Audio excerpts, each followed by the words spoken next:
What is going on, everybody? Welcome to a brand spanking new stream of Teal Sleeves. We are here and we are reacting and doing a live reaction to, of course, the Canada USA game. And hopefully, let me see if I can do this. I can actually get a screen share right here. If we can get a screen share here, I could actually get the game right up here on the screen for us, which it actually would help us. Are you allowed to do that? Because I've never tried that. And like when I've seen YouTubers doing the same thing, they don't usually do that. Well, either way, we are here. As you can see, we are here doing this game. We should have a guest come on here and also help us out with some commentary. But, we are 7 minutes away from first pitch. And honestly, like with what happened in the last game, as there he is, we do have our guest on here. Hold on one quick second. Let me get everything situated here.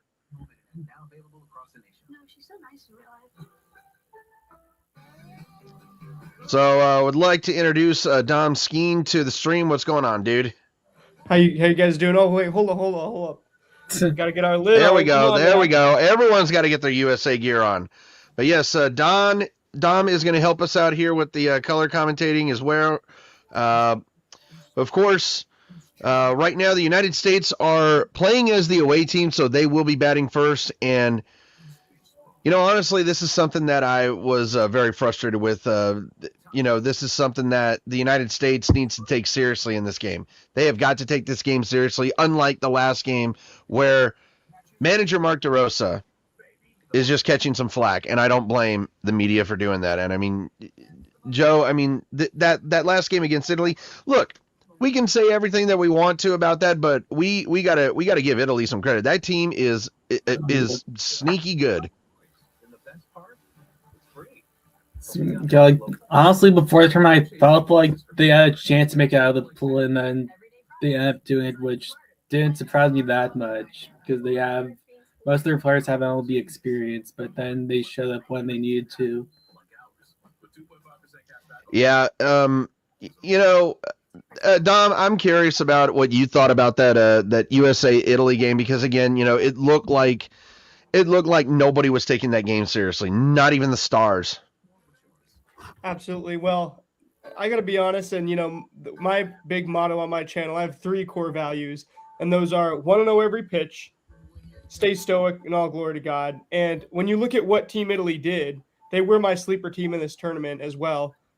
They have a whole lot of sneaky good players. You got Vinny Pasquantino, majorly underrated big leaguer, and he had the best game of World Baseball Classic history, arguably, in that game against the USA. 3 homers, as well as some amazing picks at first base.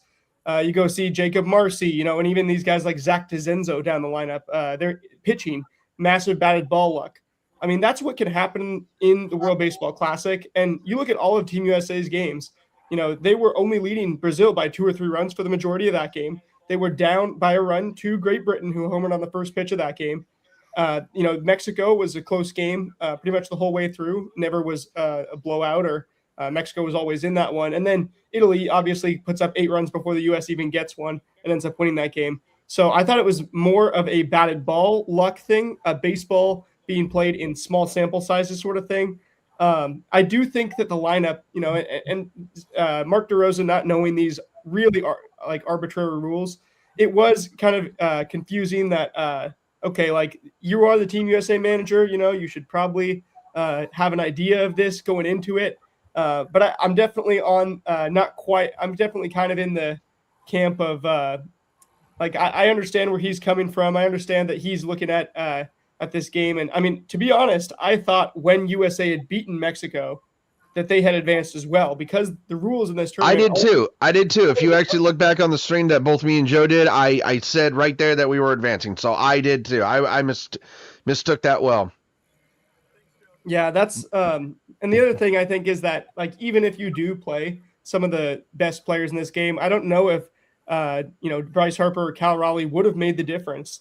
I think one of the main underrated storylines in this game is do you go with the hot hand or do you go with the better player? Because when you got such small sample sizes, it's very easy to see like, I mean, Will Smith could outperform Cal Raleigh in this tournament. That's not out of the question. Ernie Clement, I mean, he might be the best glue guy in baseball right now. So the things that he does, the things that he brings to a team, kind of like Geraldo Perdomo on the DR side, although Perdomo is a much better player, an all-star. I think there's certain things with building the team, and Italy, they all had defined roles. Japan, the reason they've had such success in this tournament, they all have defined roles. Whereas the USA, when you get all these guys together, and it's funny, all the storylines for these other teams are all pretty much positive, from Czech, Czechia with the pitcher, who had no chance, right? Even Brazil, being the first team out of the tournament with Lucas Ramirez and that pitcher, the 18-year-old pitcher, Joseph Contreras, versus you got the USA where every storyline is basically doom and gloom and pressure. You got Cal Raleigh not shaking the hand where U.S. players don't take this, quote unquote, don't take this tournament seriously enough in the past. It does look like it, yeah. And then, now that Cal Raleigh is doing, trying to take it seriously, following the rule that Team USA set forth, now he's getting criticized for that. I mean, I do feel like with Team USA, it's almost like you can't win when you're discussing all these different things. It's Tarek Skubal, that whole situation, which I think is pretty easy to understand if you understand like what's going on. And it's like, you can criticize Team USA all you want, but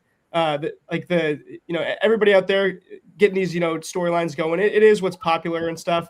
And I get that. And Team USA deserves enormous pressure, but unlike soccer, even Brazil, has won all these World Cups, and when they don't make it to the final every time, England has only won one, and then when they don't, it's almost like England in the World Cup, where they've only won one World Cup. There's been so many of them, and then every time they make it, to the semifinal and lose there, it's a disappointment. And Team USA is just hasn't had, they haven't had enough success in this tournament historically, where anybody's going to ever be optimistic or be forgiving with them. So these players are feeling the brunt of that in a way that I don't think that, most of them have before. Like Bryce Terang, Cal Raleigh, Pete Crow Armstrong, these guys are, mid-20s. They're like my age, so. Well, we are ready for the first pitch. Michael Soroka is on the mound here for Canada. We are all set for this game. It is the United States. It is Canada. Bobby Witt Jr. steps in. The first pitch from Soroka in there for a called strike, and we are underway. You're just seeing this now? I am just seeing this now. Am I ahead of you? I've seen 4 pitches. Oh, jeez. Oh, boy. All right. Well, by the way, anyway. Game Day. Oh, sorry. Go ahead. Oh, my guy, Game Day Sports Clips. He's always in my stream, so shout out to you. And yeah, he mentioned 7-0 Dominican Republic in the 4th inning. That is going to, it looks like Dominican Republic will be playing the winner of this matchup. Well, let's see if my television can actually have a better stream on this one. Apologies, guys, for having such a slow stream, but Bobby Witt. I was like, why are you letting Dom still talk when the game has started? Well, here we go. 1-2 pitch coming to Bobby Witt Jr. right here, and that is fouled away.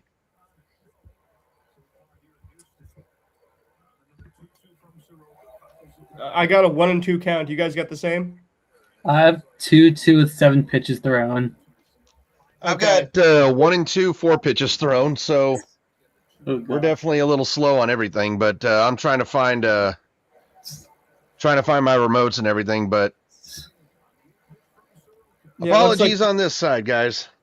Oh, all good. It looks like you and I, Mike, are a little bit synced up, and Joe, it looks like you're a little bit ahead of us. But either way, he's always ahead of us. I usually have, when I'm watching the Kraken, I usually have people in the Kraken group chat spoiling goals as the Kraken are entering the offensive zone.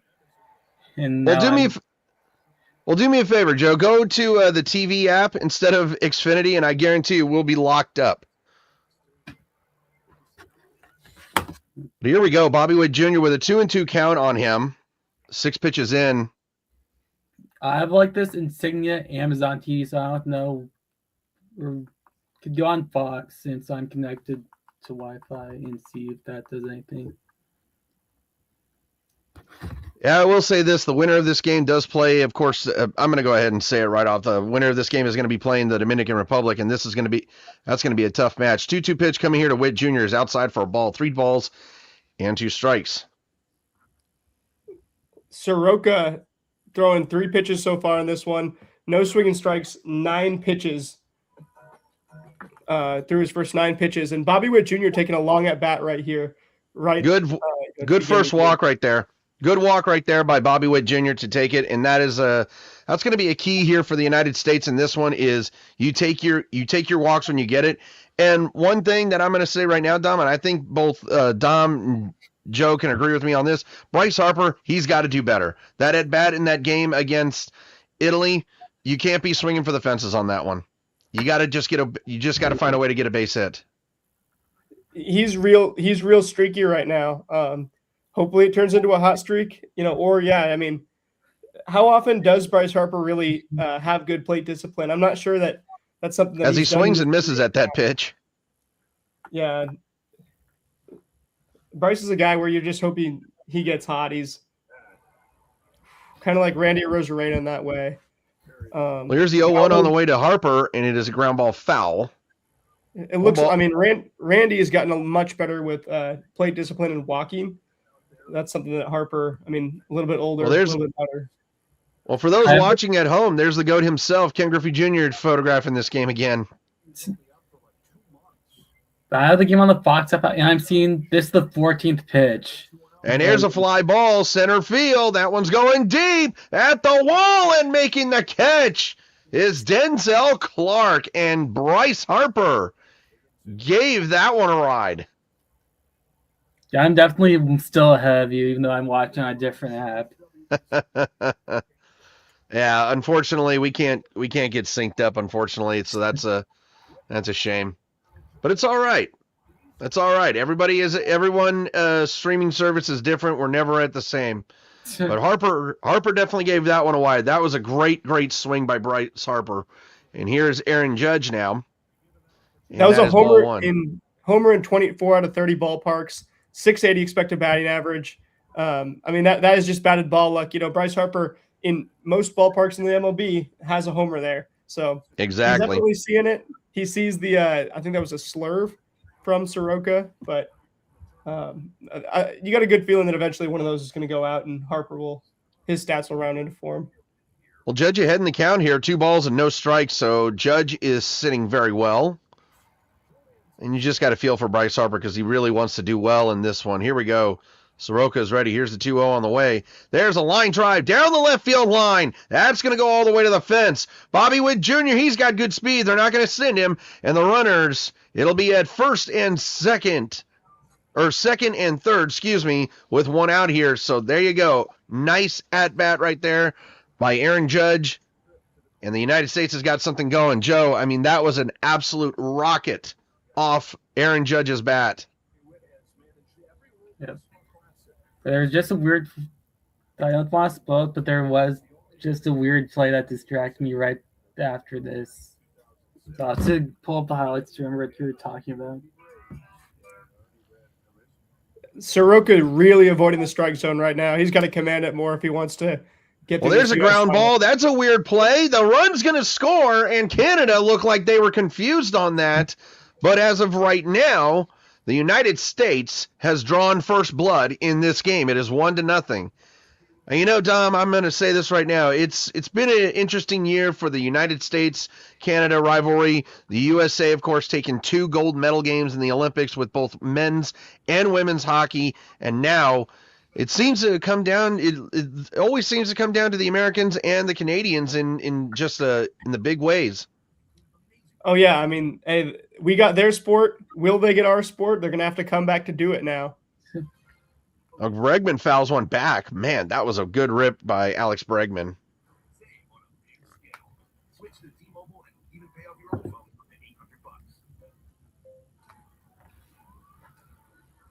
This is definitely a situation where I do think the United States, they've got to get that other run in. Here's the 0-1 on the way to Bregman. And lo and behold, I say it, he pops it up to second base, and that is going to do the first inning. USA strikes first here in the quarterfinals, 1-0 here. And as we go to the intermission of the first half of the first inning, Joe, your thoughts on the United States and their plate discipline and plate approaches on those ones? Well, I missed Caldara, so I was trying to figure out my TVs, try to get synced up scores, which I failed, but I feel like at least getting something definitely is good.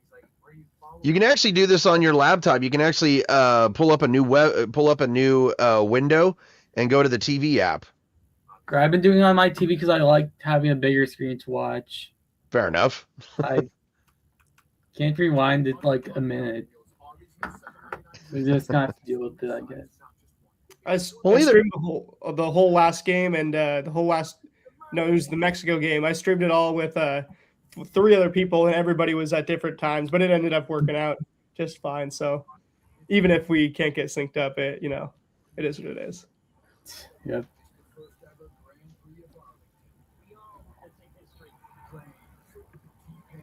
Or one thing when I saw the lineup, I kind of want to discuss is why is Gunnar Henderson like non-lineup, because he's 5 for 10 so far in the WBC, and DeRosa chooses to play Bregman instead. Yeah, I mean, this is why that Mark DeRosa gets criticized as the manager that he is, because I just don't think he has any idea what he's doing as a manager. I don't think he has a clue, and I just don't know. I honestly just don't know it. What is truly going on with Mark DeRosa? I don't think Mark DeRosa was the right guy for the job. I don't think Mark DeRosa is, even if you could tell me that the United States is going to win this WBC, I still don't think Mark DeRosa is the right guy for the job. I forgot I was watching a podcast earlier and they said he's like the cool uncle that's trying to be friends with everyone there. And that's not how you manage. It's tricky. I mean, I've been a coach for high school team, middle school team, youth team before, and yeah, you can't be too friendly with everybody. I do like. I think DeRosa, I think he's got passion for it. I think the guys, to a degree, buy into what he's saying. But I think the U.S. team just doesn't have the same juice as the Dominican team, and they've struggled to find their identity. You see that pregame speech forced by Aaron Judge before this tournament. It looked completely out of place and forced. And I think these U.S. guys, they're making a whole lot of money in the MLB. All of them, like, they have the best roster, but it's just tricky to get all of them on the same page and have this identity. Exactly. Well, here we go. Logan Webb on the mound for the United States here. Absolutely perfect choice, in my opinion, that Logan Webb is on the mound in this quarterfinal. We are synced up to possibly have Paul Skeens on the mound for the semifinals. And here's a 1-1 on the way, and there's a ground ball through the hole. And that was actually kind of weird to see the third baseman playing so far in. Oh, boy. And here we go. Good piece of hitting by Otto Lopez. Got to give credit where it's due. Okay, so now let me see if I'm synced up. I've got Josh Naylor at the plate with an 0-1 count here. Is that where you're at, Joe? I have a 1-2 count. Jeez. I just can't catch a break, can I? Well, either way, I got it right here on the screen. I'm going to stick with it.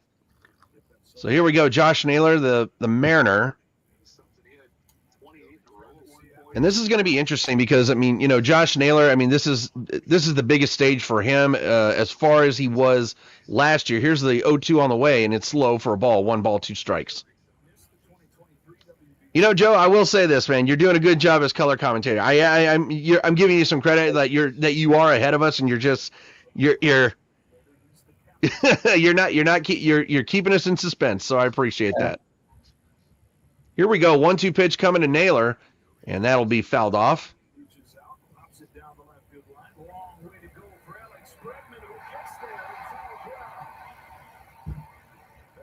And so now, I'll tell you one thing. Josh Naylor, he is going to be a key to this Seattle Mariners team this year, and I so cannot wait for this season to begin. I'm ready for opening day. Here we go. 1 ball and 2 strikes here to Josh Naylor. Webb really looking to get him right here. And here's the pitch that is popped up. Foul. Bregman, long run, and he makes the play. Alex Bregman, excellent catch right there. One down here for Canada in the bottom of the first. And he had to go a long way for that one, Joe. I feel like think about how much of an advantage he had knowing like where like the wall is since he played. And I think you're right. I think Bregman had the advantage there because he's played there for as long as any of these other players. And looking at that replay, seeing a Mexican fan jump up and get that excited, get hands off to him. Well, here's a former Mariner prospect, Tyler O'Neill. Am I curious on you, Dom, or are you putting a bet down for an opening day home run by Tyler O'Neill? I was actually talking about this earlier today. I think Tyler O'Neill is a guy who every time he plays against the Mariners, he seems to do something, gets a little bit of a revenge game. I think the same could be said, in this game about the U.S. I could see him. If I had to pick one player to homer for Canada tonight, it would be O'Neill. Well, let's just hope that your guess is going to be wrong at this point in time. 2-0 right here to Tyler O'Neill. And Logan Webb. I mean, Tyler O'Neill is just, I think, a very underrated player. Here's the 2-0 pitch coming to O'Neill. There's a ground ball, and it's through the hole past the diving Bobby Witt. And Canada has got 2 on here with 1 out. And this is something that I think that it's very interesting if you ask me, Joe. Like these teams in this World Baseball Classic, it's completely different. It's not like that you go and look at a team like Canada and say, oh, it's going to be an easy win for us. None of these teams who are in the quarterfinals, who have not even been here, to be that honest as well, you can't say that about these teams anymore. They're not easy wins anymore. Yeah, I think like now almost all of them are like MLB level players. Like Owen Case is a real like high like talent prospect with the Marlins. You see the guy went the other way in the Edward Cabrera trade. Yep. I'm looking at his transactions. Well, Owen Cassie here, 0-1 count here to him as he's batting .500 here in the WBC. Webb really hoping to entice a ground ball as he gets that call in for a strike, 0-1. Cal Raleigh, the big dumper, of course, behind the plate here for the United States. And, I just got to say, Cal Raleigh has not done a whole lot in his chances with the World Baseball Classic, and this has got to be the game. And maybe you see him break out. Yeah, he's hitless. He walked like 3 times in the Brazil game. Oh, the 0-2 pitch is low and in the dirt, and it's 1-2 here. Well, in qualifying games, sorry, go ahead. You're definitely going to have 4 games. You're going to have 4 games during the 162 where Cal Raleigh goes hitless as well. So it's not a sign for worry necessarily. It's more of a sign of what's happened so far. And one of my favorite quotes: "Past results do not predict future performance." So I mean, Cal Raleigh, we know who he is. We know what he does. It could happen at any given moment. Well, Cassie swings and misses right there. So there's 2 down here for Canada. And if you're Logan Webb and you can somehow escape this inning without giving up a run, that's a big win for you and the United States. 15 pitches here for Logan Webb. I believe the quarterfinal is 75. And here's another former Seattle Mariner in Abraham Toro. Man, it seems like the Canadian team's loaded with former Mariners and former Mariner prospects or current Mariners. Abraham Toro, just remember his first at-bat as a Seattle Mariner of that unfortunate Kendall Graveman trade, pinch hit home run. And, I think that Abraham Toro trade might have derailed that Mariners season because a lot of players were not happy about that. Here's the 0-1 on the way to Toro, fouls that one back. I was that team where he hit the grand slam off of Graveman, and then my dad was like, the Mariners definitely won that trade. Yeah, he did hit it off Graveman. I forgot about that.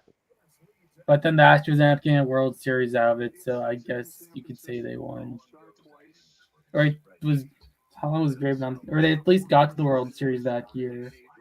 I think they did win. That was 2021, 2021 they actually lost. 2022 was the trade then. Well, here we go. Here's the pitch. Strike 3 called. Abraham Toro down on strikes. And Team USA gets out of the jam. 1-0 after one. And Dom, so far after one inning, it's looking pretty good for the United States. The United States, they definitely, I actually got to give that round, though, to Team Canada. I feel like Team Canada might have actually had the better at-bats in that one. They had the United States on the ropes a little bit right there, but unfortunately, Logan Webb is able to get that jam under control. Yeah, I think, Canada is out hitting the U.S. 2-1 right now, but you look at the expected batting average, USA 445, Canada 109. So based on the batted balls, U.S. still, did have the better contact, but Canada took some good at-bats. Both pitchers on 18 pitches through the first inning, each with only one swinging strike. Well, that's not too bad. But Joe, I mean, your take so far after one inning, I mean, like, again, I think Canada might have had the edge in that inning itself, just without any results. Yeah, I feel like that will happen sometimes. It's baseball. That's always going to happen. And Michael McDonald actually had a great point in the chat. The same lack of passion issue applies to the USA men's basketball team, where, I mean, they almost had that France team with Wembanyama and those guys come and beat them in the Olympics this past time. I mean, these USA teams, USA Hockey hasn't had it. They've been able to play with the chip on their shoulder. That's why they had the Miracle on Ice in 1980, why they won this time, and it was so special. USA Baseball has all this pressure, yet, the track record doesn't necessarily back it up. So, I mean, Dominican Republic could totally go out and win this tournament. So could Venezuela. So, I mean, obviously Team Japan could go get their fourth. And that's my dad that actually just commented there. Oh, let's go. Okay. So, huge shout out to my dad for tuning in. Well, here we go to the top half of the second inning. 1-0 United States lead on a fielder's choice ground ball by Kyle Schwarber. And here we go. And it's kind of interesting of how Canada is the home team in this one, and the United States is the away team, but I don't think it really matters either way because... It's because Canada won their pool. Yeah, of course. Honestly, they had the locations determined before they knew what would happen. Well, that is outside on Roman Anthony for a ball, 1-0. Roman Anthony here, I got to say, this kid is going to be a star for the Red Sox. Here's the pitch on the waves, and that is fouled off. Absolutely fantastic player in Roman Anthony. He did, of course, have a tremendous 3-run home run. And if it wasn't for the second deck in Houston, that thing would have gone a little bit further. 1-1 pitch coming here to Roman Anthony. Is it a ground ball? There's Josh Naylor. And he's able to take it to the bag for the out.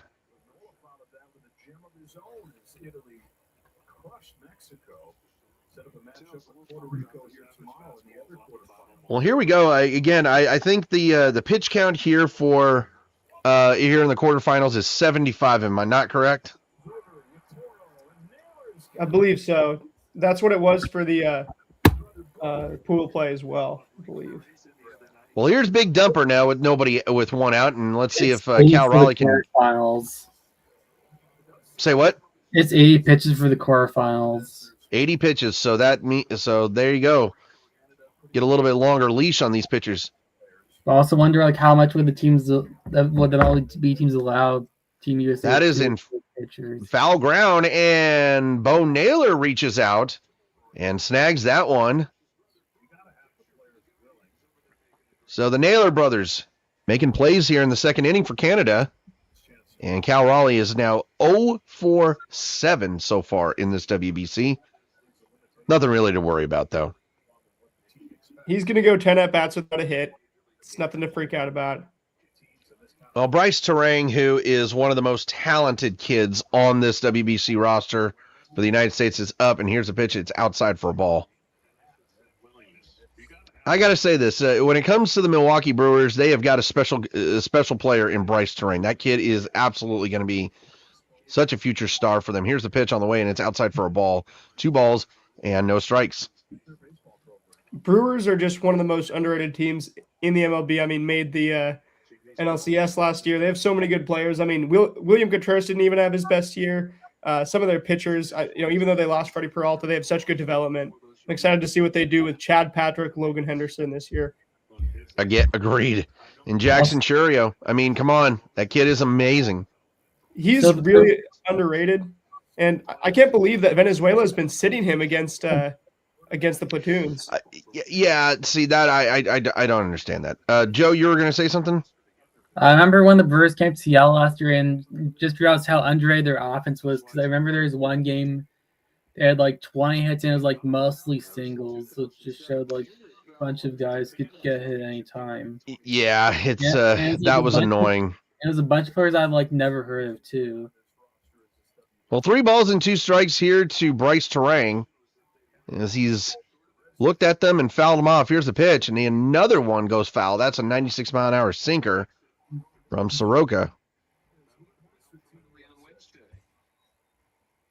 And as Joe Davis said, I mean, you want to talk about the Italian team helping out the Americans the other day. Here's the 3-2 on the way. Another foul ball. I mean, that Italy team, you know what? I'm actually going to say it. I think they can actually get to the semis. I think they have a chance to get to the semis. Absolutely. Puerto Rico's not I mean, on paper, Puerto Rico is not, maybe a little bit better, maybe dead even with them. Well, here we go. 3-2 again to Bryce Terang, and here's the pitch on the way with 2 outs, and he takes a curve in there. What a pitch by Soroka. And the United States goes down 1-2-3 here in the second.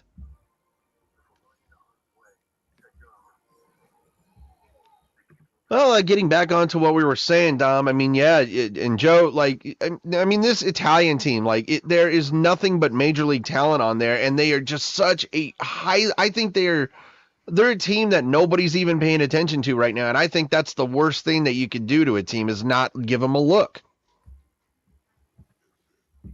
Yeah, it's because it's like so many like unknown players, but they're like solid big leaguers. Also, like most of them aren't big markets. Like you have like guys from like the Royals, which I feel like that might be part of it. That's a good point. I mean, Jacob Marcy, Marlins, another one. That guy's gonna, be. I mean, in fantasy baseball circles, people already know he's top 150 draft pick over there. Yeah, like a lot of these guys are on teams that aren't like well known, like Royals, Marlins. A bunch of people does watch the Mariners because they're a West Coast team. Right. Kyle Teal on the White Sox. And unfortunately, Kyle Teal going down with that hamstring injury. But, I mean, let's talk about Vinny Pasquantino, the first ever World Baseball Classic 3 home run performance, and all of them solo shots. All of them were just gigantic hits for Team Italy. And you know something? It's so amazing of how one team can get doubted like they did. And I was talking with Joe about this, Dom, and I'm curious about you. Like, Team Australia, here in the next WBC, I think people need to just watch out for them because I feel like they are absolutely going to shock the entire WBC next one. Also, by then, Bazan might be like a perennial all-star. Yeah. That's the key to it. I mean, they're going to live and die by the hands of Bazana. That opening game of the WBC against Taipei, he hits the bomb. They have that catcher that was good. I wonder how many guys did they have in the majors at this point? Because obviously Bazana's not. They had a couple guys, right? They do have a couple guys. Mead and someone else. Right. So if they can have 10 to 15 guys in the majors like Team Italy, and then have Bazana playing that Pasquantino type of role, they could be that sneaky good team next time.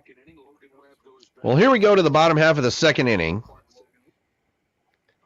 And something, I gotta say this. Those all blue USA jerseys, man, are those things sharp. Here's the pitch on the way, and it's in there for a called strike. Go ahead.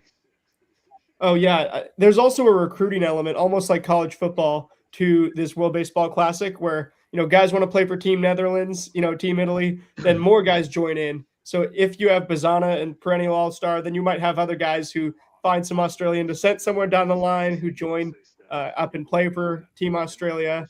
I think that would be kind of the key, having one big player that more players want to come join. Exactly. Well, here we go. 1 ball and 1 strike here to Black as Webb throws it, and it's a ground ball foul.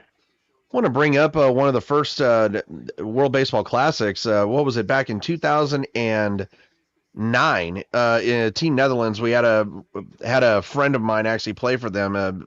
Good acquaintance there. I had Greg Hallman play for Team Netherlands, and Greg Hallman absolutely he had all the potential in the world. He had all the potential in the world. Miss him every day, and it was just a true tragedy that his life was cut so short the way it was. You knew Greg Hallman? I didn't know Greg Hallman. Got to be friends with him over the summer of 2011. Wow. Good guy. Did you like meet him in Seattle or what? I actually met him in Tacoma. Met him when he was with the Rainiers. Here's the 2-2 on the way from Webb, and there you go, strike three. Great pitch right there at the bottom of the zone. A nice sweeper. It's kind of weird of how everything kind of culminated with me and Greg.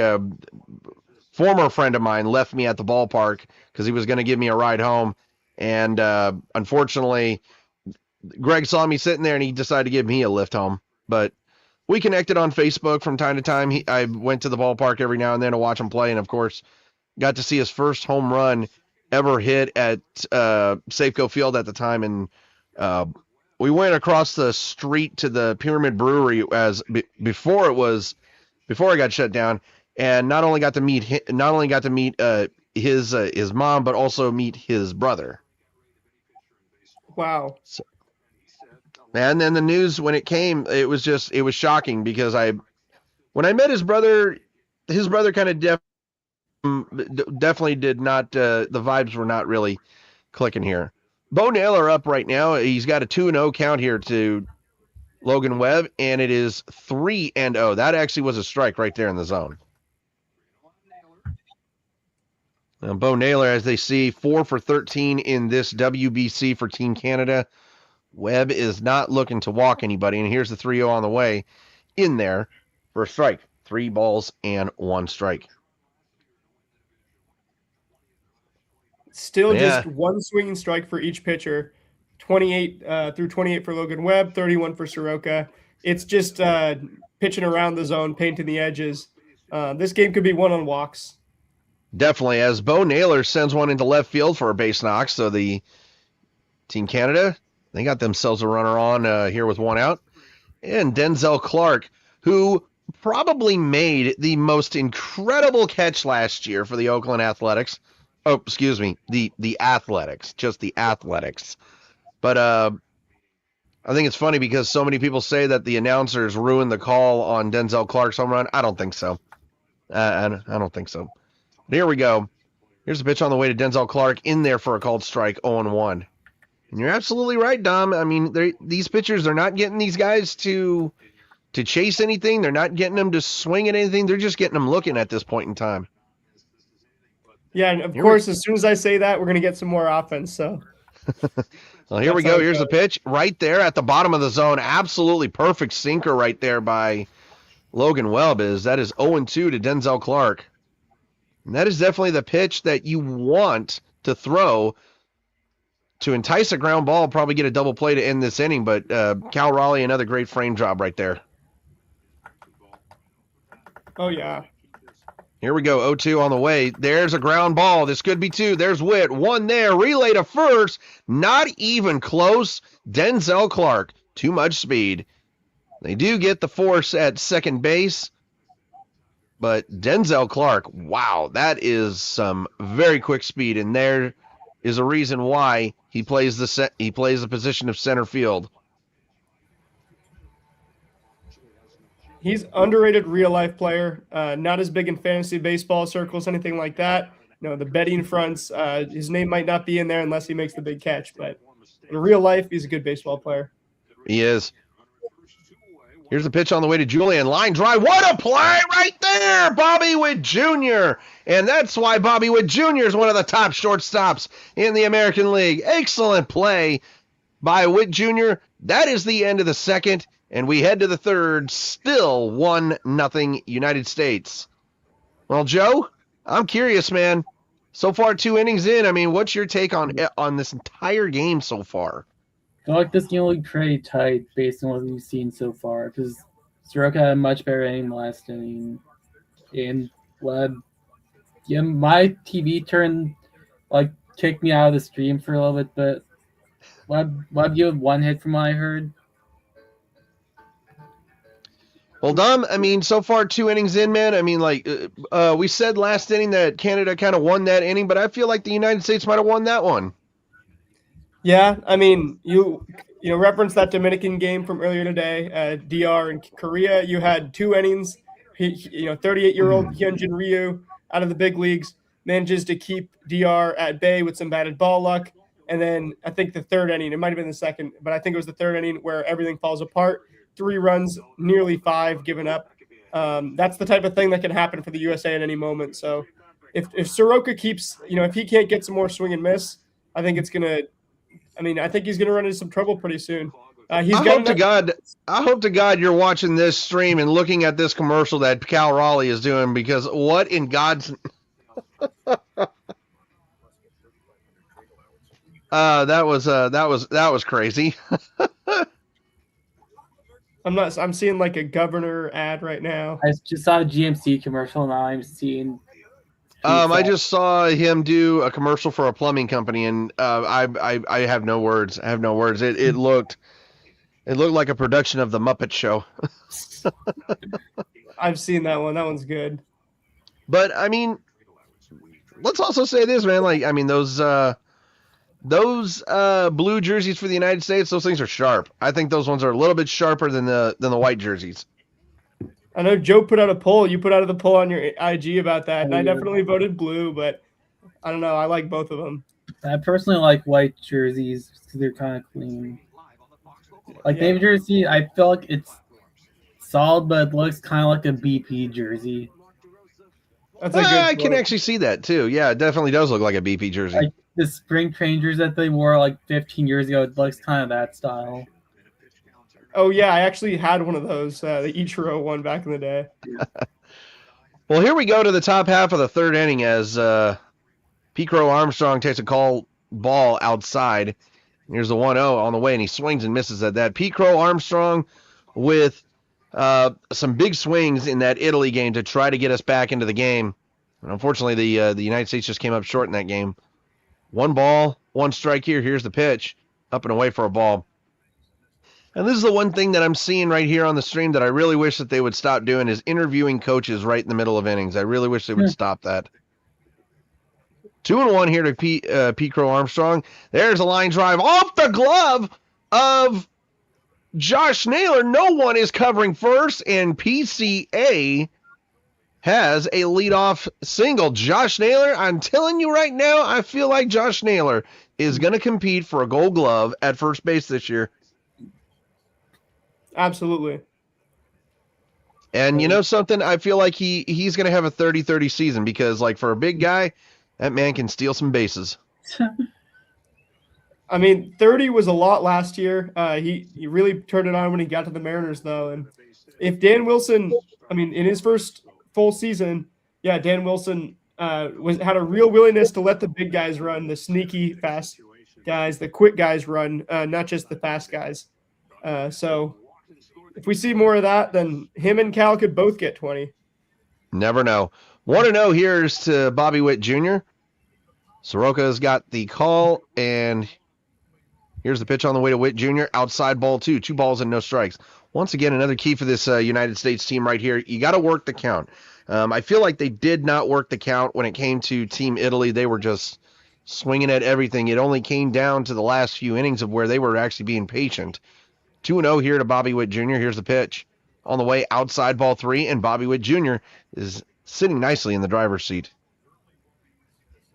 Well, there we go. I just figured out how to stop mirroring my camera so everything's not backwards. 3-0 here to Bobby Witt Jr. looking to get on base.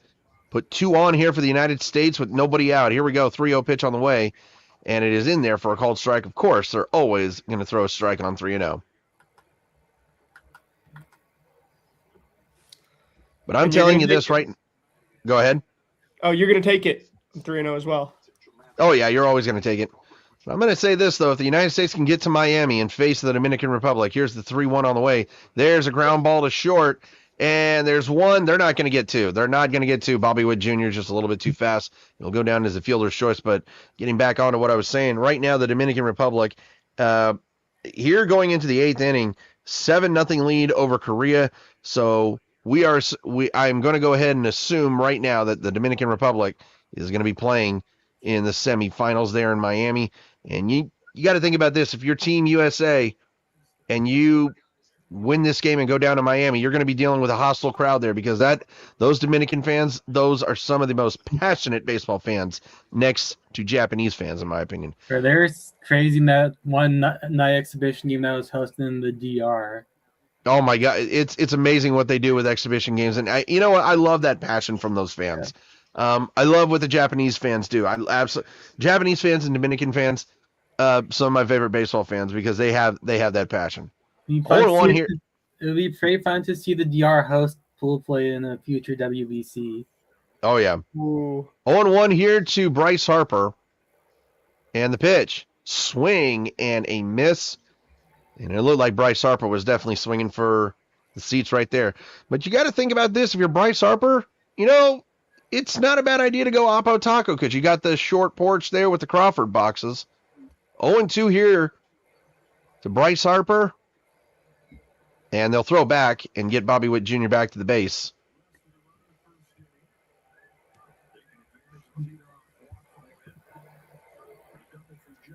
But it is definitely going to be a hostile crowd there in that semifinal game for the Dominicans, as they're going to be basically playing a home game. Here we go. 0-2 again to Bryce Harper.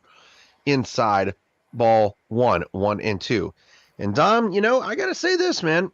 Whenever you go down to play a game against the Dominican Republic, whether you're in the United States or whether you're outside the United States, those fans, they travel, they are just passionate. 1-2 pitch coming here to Bryce Harper as he pops this one up, and that is going to be 2 down. But I mean, no, and he dropped it. It drops into the field, and they get the lead runner. And Bob, you know what? Smart heads up play. That was definitely intentional. That was actually a smart play to get the quicker runner out. They fooled me. Well, here is Aaron Judge, who has hit 2 really big home runs in this WBC. One against Team Brazil, one against Mexico. And he's looking to do it right here against Team Canada. Here's the pitch on the way to Judge, and it's out or in there for a called strike. Judge, I will say this, Tom, he took a lot of flack in that Italy game, going 0-4 in that game. Yeah, just like he did in the playoffs last year. I mean, Judge has his cold streaks just like everybody. He is a human being, even though sometimes, he seems like he's a level above. Shout out to Otto Lopez on that defensive play as well. But oh, God, yes. I mean, that's just heads up if you ask me. Colt Emerson did a similar thing in spring training. Also, I mean, Justin Dean in the World Series, throwing his hands up and that ball gets stuck in the wall, saves the Dodgers season. 1-1 pitch to Judge is inside for a ball, 1 ball and 2 strikes. And you got to figure, if you walk Judge here, if Judge somehow gets on base, it doesn't get any easier with Kyle Schwarber on deck, because one swing from that man, and he's going to send it outside of the state of Texas.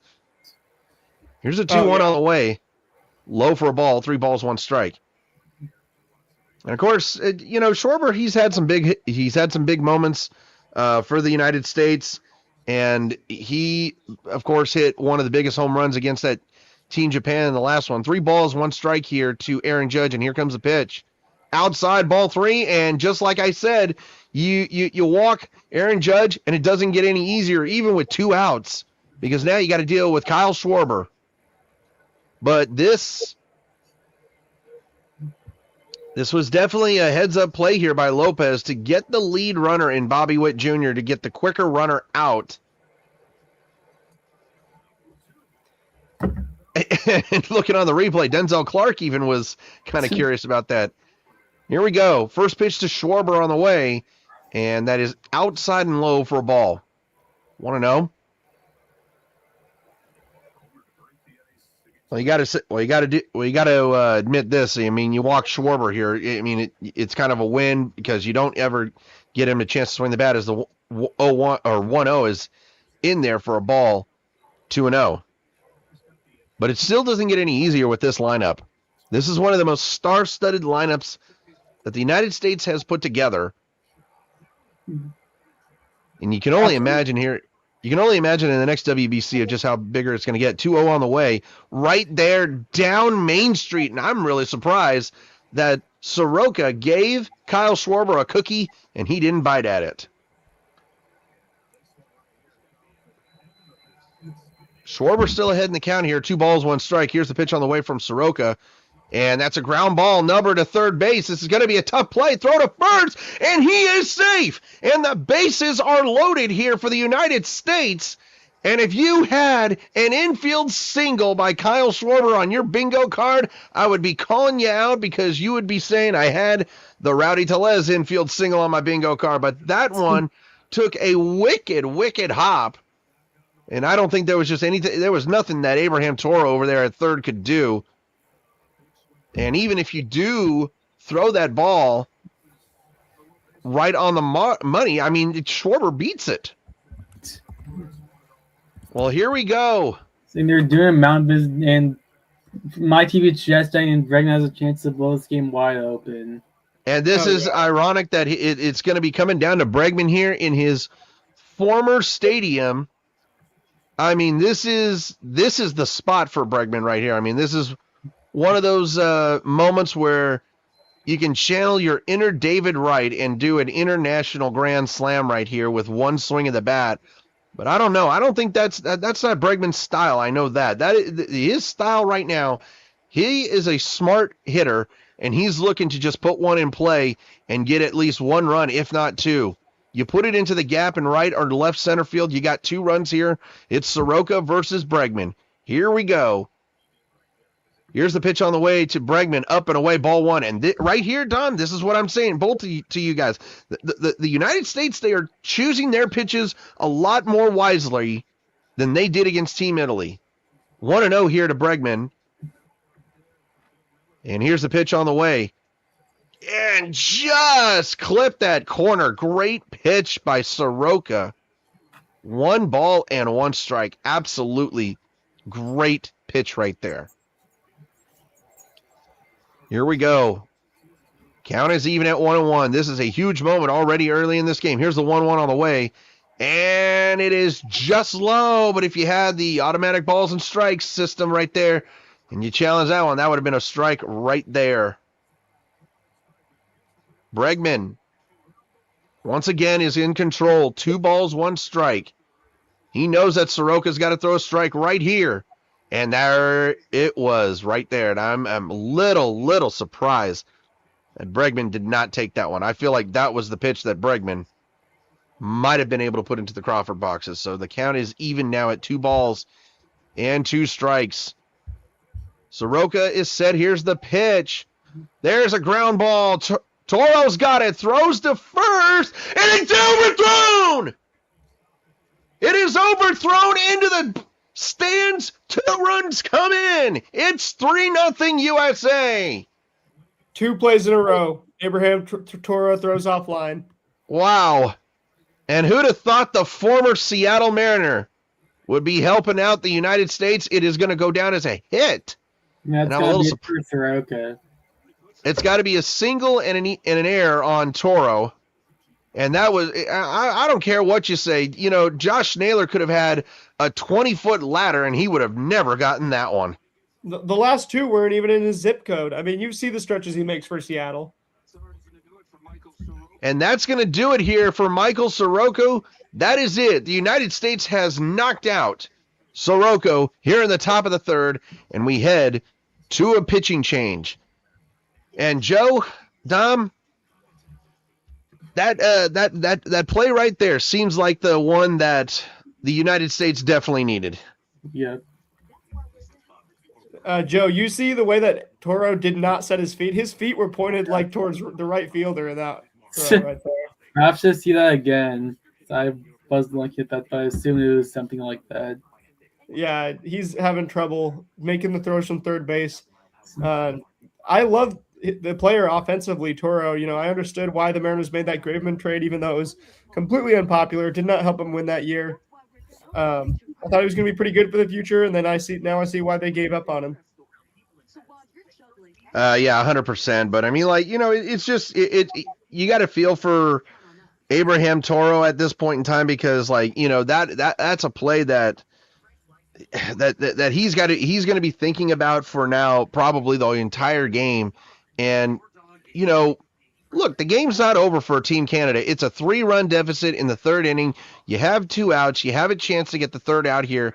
But I'm just saying this right now: if the United States somehow pulls Dominican Republic and somehow scores another run, if not 2 more runs here, you're looking at a possible knockout punch early in this game. Also, I'm looking at Toro's baseball reference defensive splits, and it looks like he's been playing mostly first base in the past year. Well, that was a smart decision, is to put a first baseman at third. He's been in the past, but yeah, he definitely doesn't look like he's up for it today. Well, Micah Ashman, who spent 2025 in Double-A with Detroit and Baltimore, it's a 4.4 record with a 2.35 ERA in 43 games, facing Anthony Roman, lefty on lefty here. Here's the first pitch on the way to Roman. And that one definitely was not a strike, but it is called a strike. 0-1. This is definitely a huge at-bat here for Roman Anthony, because a base hit right here, it'll bring in 2 more runs. Here we go. The 0-1 on the way. Swing and a miss. 0-2 here to Roman Anthony. And you got to think, if Ashman can somehow get that third out here and not have Cal Raleigh come up, I mean, you got to figure that's a huge win for Canada. Here we go. The 0-2 pitch coming to Roman Anthony. Swing and a miss. And as I speak, he strikes him out, and Team Canada gets out of that jam. But unfortunately, an error and 2 more hits for the United States. 3-0 as we head to the bottom of the third. Ashman, man, 2 swinging strikes on 3 pitches, all the slider. He definitely looks like he's going to be playing in the MLB someday. With that slider, he's also, I mean, I'm not even going to say his height because I'm not going to farm the meme, but it's the same height as Aaron Judge, if you know what I'm talking about. And he's just 195 pounds. So he absolute, elastic arm. Well, for everybody who is tuning into the stream over here on Teal Sleeves, I do want to remind you guys, if you guys are not subscribed to Ready, Set, Action Gaming, please do head over there. Go head over there, subscribe there, and also head over to the Twitch account, because I'll be streaming after this game. Looking forward to that one. And I love how I'm seeing a commercial here for Charles Barkley losing weight, and of course they got to show him swinging the golf club. That man has one of the worst swings I've ever seen from a former athlete. I'm seeing that too. Oh, God, and now we get the Celsius commercial for Juan Soto. I actually tried that flavor. Yuck. Well, I think you're seeing different commercials than me. Or I'm not, or I have a very short memory and I'm forgetting them a minute later. Well, I think this is kind of funny, Dom, because the other night we were talking with Joe. Jeremy, my co-host, he actually chimed in with it. But what do you prefer, like, energy-wise? Like, I'm a big Celsius guy. Joe here is a big Red Bull guy. Oh yeah, so I am Italian. Got a quarter Italian in me, and it's only coffee for me. I've never been into the energy drinks. In middle school, I had like the shirts from Zoomies back in the day. Oh God, the Monster Energy, right? Like all that, junk and stuff. And I drank a couple Monster Energies, Red Bulls back then. But since, college, I've never been into the Bang Energy, never been into the Celsius. Really have not been, the pre-workout stuff, maybe just a little bit when I was in, 18, 19. But yeah, I'm pretty much straight up black coffee, espresso, big coffee guy. Nice. Oh, real quickly, shout out to my dad. Shooting a 71 yesterday. Out of way, Dad. Or on Wednesday. Way to go. That's I'm impressed. That's well, here like we go. Most courses, yeah. I need to pull the energy drink pool. Oh yeah, who did win the energy pool? I know it was close, but I don't remember the final result. Well, Lopez up here for Team Canada is already behind 0-1 as he swings and misses, and it's 0-2. There you go, Dom. You mentioned very few swing and misses. Otto Lopez, he gets one right there. Logan Webb is definitely starting to find his groove. He is. I mean, he's only 35 pitches in the third inning. If he can have a quick inning here, we could see him go for a quality start in the WBC against all odds. Well, ground ball to Witt, and his toss over to first is in plenty of time, so there's one down. You're absolutely right. He's at 35 pitches. The pitch count is definitely a couple more pitches more than the pool place, so if you're wanting to get 5 innings out of Logan Webb, this is the time to get him. But I will say this about the United States: if they do manage to get into the semis and face Dominican Republic, Paul Skeens on the mound, I don't know. I feel like he got a chance as Josh Naylor, and that was kind of a nub shot right there as Bobby Witt Jr. makes the catch right there. 2 down here for Team Canada. So very quickly, 2 outs right here. I think that was 4 pitches already. Quick inning, asking ye shall receive. Asking ye shall receive. It seems like whatever we ask, we're getting here. But again, getting back on to Team USA with who they have on the mound in the semifinals against Dominican Republic, Paul Skeens. I don't know. You might actually have a chance right there because Paul Skeens, he's going to be jacked up for that one. 0-1 is the count here to Tyler O'Neill, by the way, who was 1-for-1 in this game. And the pitch on the way, swung on. That's hit the left center field. But Roman Anthony is right there. And like you said, Dom, asking ye shall receive. That was 7-8 pitches. And Logan Webb is done through 3 innings. 3 innings in, USA is up 3-0. Very efficient inning right there. Very, very highly efficient inning. Oh my goodness! I mean, Joe. That I think was the inning that you needed from Webb. Shut down inning right after you score definitely helps keep the momentum where it is. Dom, you were about to say something, my friend. Oh yeah, I mean the story of this game so far is the defense for Canada just not stepping up. Other than that good play by Otto Lopez, the heads up, just some real problems. With basic throws, the weird play with Naylor, whatever was going on there where the ball kind of careens off of him. And that's the only reason that the U.S. Is up 3-0. They're out hitting Canada 4-3, but Canada's expected batting average, they actually raised it. It's higher than the USA right now, 277 to 250. So really, I mean, I was kind of hoping the USA would get a little bit better of a test than this, have to really work some hard at bats later in the game.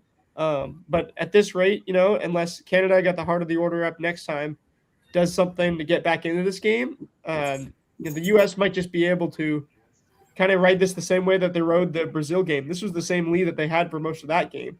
And that's something that kind of worries me going into that game that's going to feed families against the Dominican Republic. Exactly. It's unreal. I have the energy drink poll results up on my phone right now. So first place Red Bull won with 40%, and Celsius got 30%. Then other was 25%. Then Ghost was 5%, which was 1%. So 22 people voted for this poll. Not bad. Celsius came in second, so you know what? It's a win-win. Here we go to the top half of the 4th inning. Big Ashman is still on the deck, of course, for Canada. And like you said, Dom, that's a Aaron Judge size pitcher. Under 200 pounds. I mean, the elasticity when you're that height, under 200 pounds, he kind of got the body type of Yuri Perez, like when he was a little younger. He's filled out a little more now. He's up to like 210, I think. I would like to see a fastball. We only saw those sliders, and those things were nasty. So how's he going to attack Cal Raleigh right here? Give him a fastball, let him feast. Here's the pitch on the way, and it is a curveball. A slider. That was a slider that came in there for a cold strike. The slider. It does. It really does. 0-1 here to Cal Raleigh. And some other news, DR just mercy rolled Korea 10-0 in 7 innings. Hats off, Korea. I know Dane Dunning got to pitch in that game. But he's headed back to Arizona for team camp. 1-1 in the count here to Big Dumper. And Cal really looking to get off that schneid of no hits here so far as he swings and misses at that one. 1 ball and 2 strikes. But yeah, like Dom said, you're going to get an 0 for 10 streak from Cal Raleigh from time to time. It's nothing, though, to worry about, in my opinion. And I don't think anybody has to worry about it. Here we go. 1 ball and 2 strikes to Cal. And you know Cal Raleigh would love nothing more than to get that pitch to have an international dump. And did he go around? He did not. 2 balls and 2 strikes. That's another thing about Cal Raleigh that it just impresses you, is that it's not his intelligence when it comes to the strike zone as a catcher, but as a hitter itself. 2 balls, 2 strikes here. Here we go. Here's the pitch. And fouls that one back. And they just mentioned it. Yeah, that is the first fastball that Ashman has thrown to Cal Raleigh. And Cal was just behind on it. Here we go. 2-2 to Raleigh. Here's the pitch. Swing and a miss. He got him with the fastball high up and in. Very excellent way to attack Cal Raleigh, if you ask me.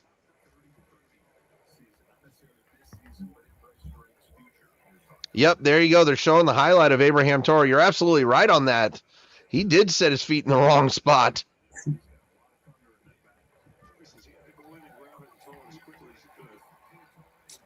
Well, here we go. Bryce Terang now against Ashman. Lefty on lefty. And the pitch on the way in there for a strike.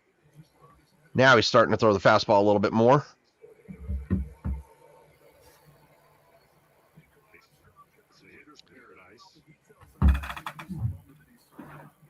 Here we go. 0-1 pitch to Terang, and that is lined in the left field over the head of Abraham Toro. Good piece of hitting right there. Very great hit. And Terang, who is the hottest hitter for this United States team, gets another base hit for him. I'm with you, Joe, that I think Gunnar Henderson needs to be in this lineup a little bit more. Also, one thing I might be arguing is to balance out the lineup, because if they have so many lefties, that could make them easy to be pitched to. Other team just has a good lefty in the pen. Right. Well, P. Crow Armstrong taking that slider up and away for a ball. Sorry, go ahead, Dom. Oh, yeah, this guy Ashman right here. Like, if he can get through the middle of this lineup unscathed, then Canada's got the heart of the order coming up. That's like how they get back into this game. And if Canada can do it, obviously the Dominican Republic will be able to do it. Outside for a ball. 1 ball and 1 strike. And you know something I got to say? I don't think Pete Crow Armstrong is necessarily the best fit for being in the lineup because of just how very heavy swinging he is. But he did get us some big hits. Here's the 2-0 on the way, and that is outside for a ball. As I speak, he's laid off 2 really good pitches from a lefty, and he's now ahead in the count, 3 balls and no strikes. But Pete Crow Armstrong, that kid is going to be unbelievable for the Cubs. Here we go. 3-0 is the count. And he squares around a bunt for some reason. Hey, we got the doggo here on the stream.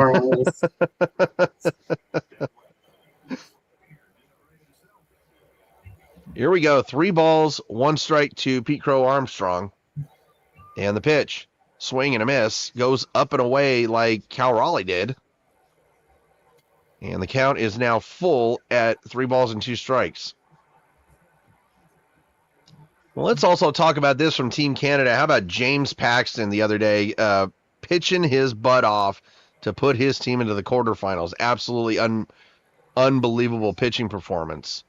3 balls and 2 strikes here to Pete Crow Armstrong. 1 on, 1 out for the United States. Here's the pitch. And that is flied center field. Clark back at the warning track, and he makes the catch. And I don't know, the way Pete Crow Armstrong made it looked like it was out, but I mean, yes, and I thought that. Yeah, I'm just saying this right now. If you're a major league hitter, just don't stand there like that. I don't know, unless you really know. But that's two hits by the United States that have gone deep to Denzel Clark in center field that have just missed being a home run as Bobby Witt Jr. steps in. He's 0 for 1. He walked his last time up. That one looked like it was right up against the wall, but apparently definitely did. Homer in 0 out of 30 ballparks. So the looks can be deceiving sometimes, even for the big leaguers. 1-0 is down low for a ball, 2 balls, no strikes. And you're absolutely right. Like it's definitely. I don't know. I feel like your eyes just fool you on some of those things. Here we go. 2 balls, no strikes here to Bobby Witt Jr. as that's a ground ball right back to Ashman. And like you said, Ashman able to get out of this inning. No runs, just 1 hit. And like you said, the heart of the lineup of Canada is coming up for him. This is the time that Canada's, if they're going to get back in this game, it's probably it. Logan Webb, you've seen him once now. Twice now. You're getting on the 3rd time through the lineup. If you can't do it the 3rd time through the order with the heart right here, it's probably not going to happen with Logan Webb, and he might just go 6 innings. Also, shout out to the Mariners. They're starting right now.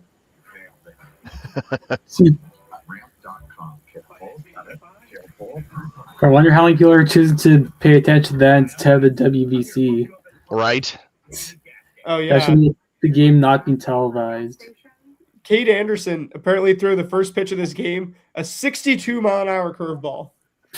What the heck is going on over there? Good Lord. How are you going to get off a 62-mile-an-hour curveball and not make a mistake? That's impressive if you ask me. Against Miguel Rojas, nonetheless. Oh, my gosh. I do love what people are saying, though, about spring training. They're making kind of a big deal of how the Mariners are just not winning games, and it's just like, I don't know. I don't take spring training games seriously. I don't take win and losses that seriously, but I've been thinking that what happens after the 5th thing is pretty irrelevant. Oh, 100%. The game is televised on the Dodgers network.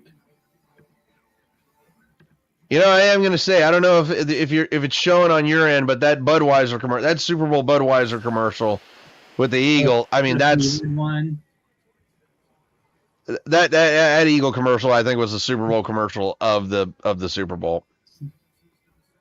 Absolutely. And of course, they're playing the new theme song for the United States, "Freebird" by Leonard Skinner. But I just love what the guys in that commercial say. Like at the end, he's like, "Where do you think he's going? Beer run." Let's be honest. Who would not want to have an American Eagle do a beer run for you? That's the most American thing you could ever think about. Well, here we go. Bottom half of the 4th inning. And if you're Team Canada right here, you definitely have got to make Logan Webb throw more than what he did in that last inning. Here we go. The 1-0 on the way is in there for a strike. That sweeper is really benefiting Logan Webb a lot more than any of his other pitches. Here we go. 1-1 pitch coming. Outside for a ball. 2-1 here to Cassie. And like Dom said, this is the inning where Team Canada's got to find a way to get something going, probably get some momentum going. Here's a pitch. There's a fly ball, center field. And Pete Crow Armstrong is right there to make the play, 1 down.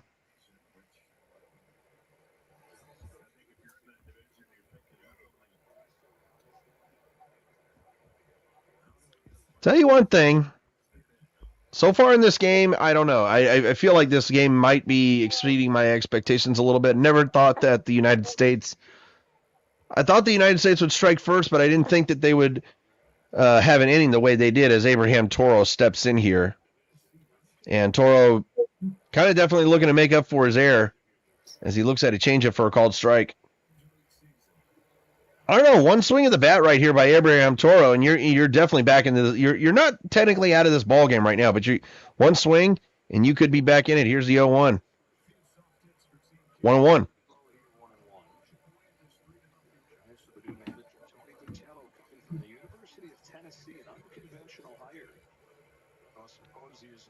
So here we go. 1 ball and 1 strike here to Logan Webb, or excuse me, Abraham Toro. And look at that, as that's a line drive base hit there for Abraham Toro. So it's not a home run, but it does get something for Team Canada right here. Joe, I think that hit's big. I think that hit is huge for Team Canada right now. Matters if they can move it around. It does. And Dom, I mean, like I said, I think that hit is actually, it may be small, but it's huge for Canada. It's redemption for Toro after his 2 errant throws, and I mean the tide runs down the on-deck circle. This is the inning. They're gonna do it. And Well, called strike here to Tyler Black. And Mariners can just give up a 3-run bomb to Teoscar Hernandez. I saw that as well. Well, here we go. 0-1 pitch on the way to Webb, and from Webb, excuse me. So Anderson giving up a bomb to. Is DR so good that they don't need Teo there? That's exactly what I was just thinking. Like, maybe Teo elected to stay with the Dodgers just to get things right because he wasn't as good as he expects last year. But I don't know. You know, I think I'm going to be in the minority here, but I think I speak for a lot of I think I speak for some Mariner fans. I think they made the right decision on not bringing Teoscar Hernandez back. I don't know. I think they did. Especially after he complains about the Barras, I believe like Josh Naylor was saying they love sitting in Seattle. What I don't like about that decision was that they didn't extend him the qualifying offer, which means you didn't get the compensatory draft pick, which at least I would have done. And even if he takes that qualifying offer, that was what, $16 million. He starts the All-Star game next year. Now, he did not fit T-Mobile Park, but to keep Gino, actually go get Gino again, right? And then did not keep Teoscar. I would have rather kept Teoscar and then moved off of Gino earlier, even though Gino was the clubhouse fit. So I understand why they made that decision. Agreed. Count is even right now here for Tyler Black, 50 pitches for Logan Webb. So once again, they are making him work in this inning. Here's the 2-2 on the way to Black. Swing and a miss. Got him on the changeup. And I tell you one thing, Logan Webb, like Dom said, he's getting into his groove. And this is a lot tougher lineup than Team Brazil.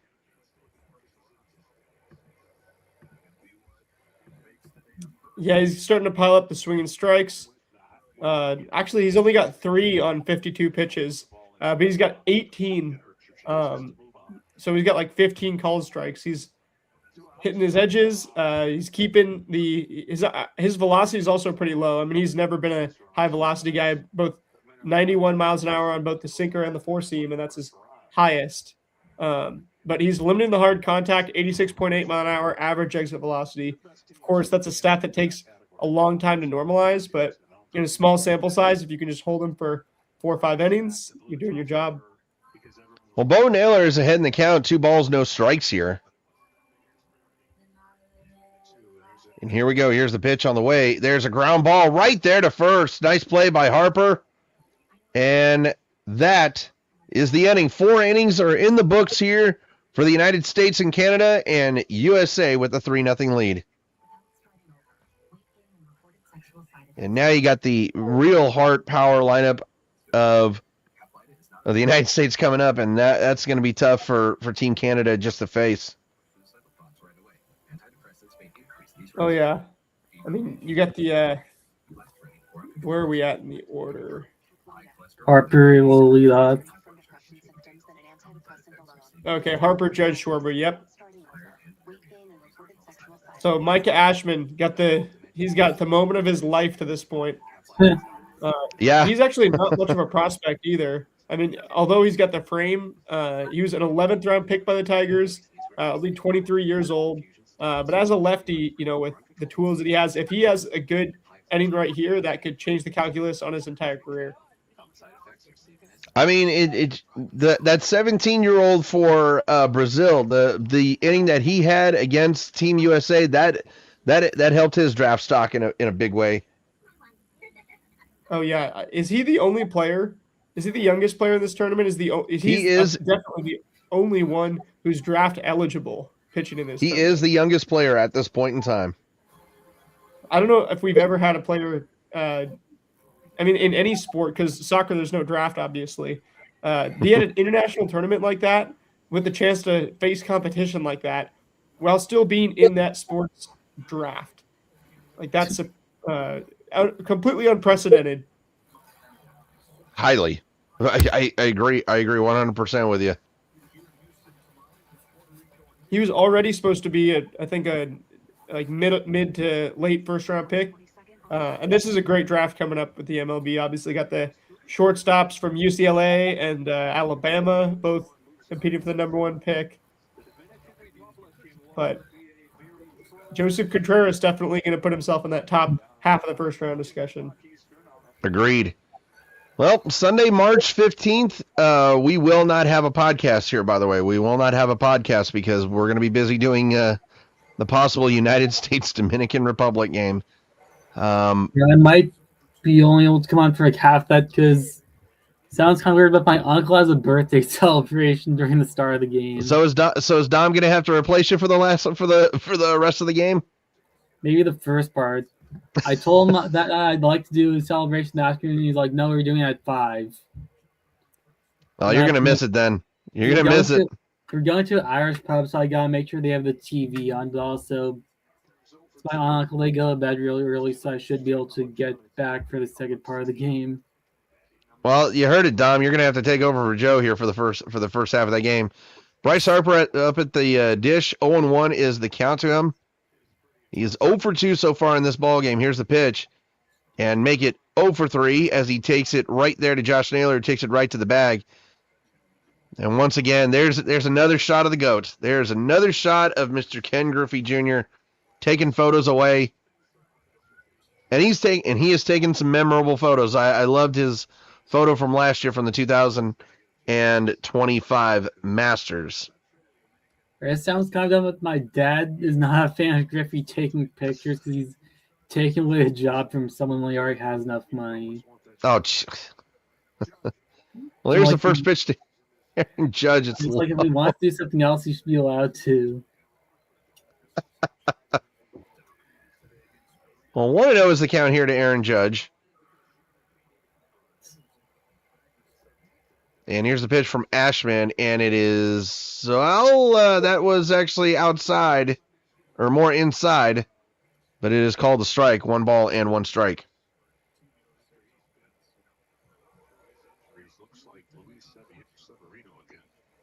Here we go, 1-1 on the way to Judge. Ground ball, there's Toro. He sets his feet this time, and he almost overthrows it again. Naylor really saved him on that one. Josh Naylor definitely saved him. Abraham Toro is showing that he is definitely not a third baseman, but Naylor is able to keep his feet on the bag, and there's 2 down here for Team USA. I'm telling you one thing, Dom. I mean, Ashman, he's impressing a lot of people right now because you're able to get this heart of the order for the United States. Harper, Judge, and now Schwarber. If you can go 1, 2, 3, that's going to help you. That's going to help you in a big way. It's curious. I mean, despite his huge frame, he's only throwing 92 on his 4-seamer, but he's got so much movement on these pitches. He's got 18 inches of induced vertical break on the fastball. That is disgusting. Well, Schwarber swings and misses at a pitch in the dirt, and it's 1-1. He's 1 for 2. He singled in the 3rd inning. The Tigers invested heavily into their bullpen, but I would not be surprised to see Ashman in the big leagues at some point in 2026. Well, ground ball over there to Josh Naylor, and it's a 1-2-3 inning for Ashman and Team Canada, and we go to the bottom of the 5th. The United States still up 3-0. They got to keep him in. So nearly halfway through this ball game, Joe, I mean, your take on the United States and how they've been able to work the counts and Logan Webb's pitching performance as well. I feel like it started with the pitching. Like Webb's pitching well, and they're doing just enough to make him feel comfortable with the run support. I was like down later in the game, they're gonna have the advantage bullpen depth wise. I feel pretty confident about them being able to hold on. Yeah. Dom.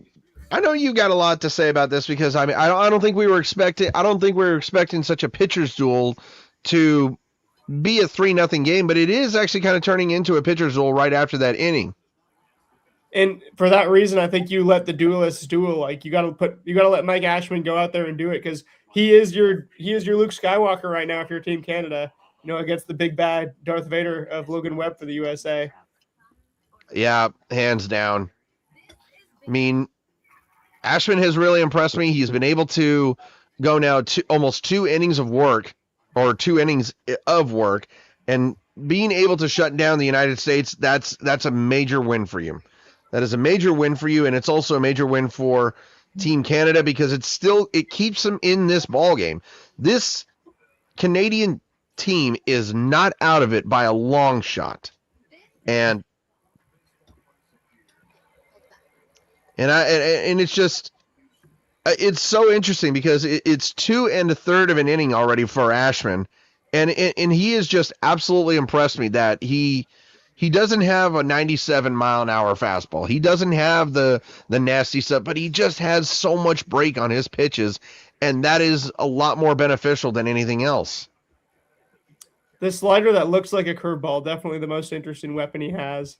Yeah. And we'll see how long it can keep him off balance, but for now, I think you got to leave him in until it gets, until you got a reason not to. Because you look at the rest of their pitching, who else do they have that they need to get out there in an elimination game right now? I mean, Jameson Taillon, I think he started for them. Cal Quantrill, I don't know who's been starting for them. Do you know, Joe? Do you know, Mike? Taillon and Quantrill, Pax never started for the mid, or he only came out of the pen. Well, Denzel Clark steps in against Logan Webb here in the 5th inning. Sorry, go ahead, Joe. Continue. Logan Allen, the starter for them. Honestly, guys don't look great. So Allen, Soroka, Paxton. And unfortunately, Paxton cannot pitch. I don't think Paxton can pitch in this game. I think they pulled him right for the pitch limit where he would have been ineligible. Well, they just threw up the pitch count limits here for the WBC. So the quarterfinals, it is 80 pitches. So you are at least getting 5 innings here from Logan Webb. He is 0-2 to Denzel Clark. Here's the pitch on the way, and it's up and away for a ball. And you got to, Logan Webb is not the flashiest guy in the big leagues, but he's one of the better starters in the National League, and he's showing it right now. Here's the 1-2 pitch on the way to Clark. Swing and a miss. There you go.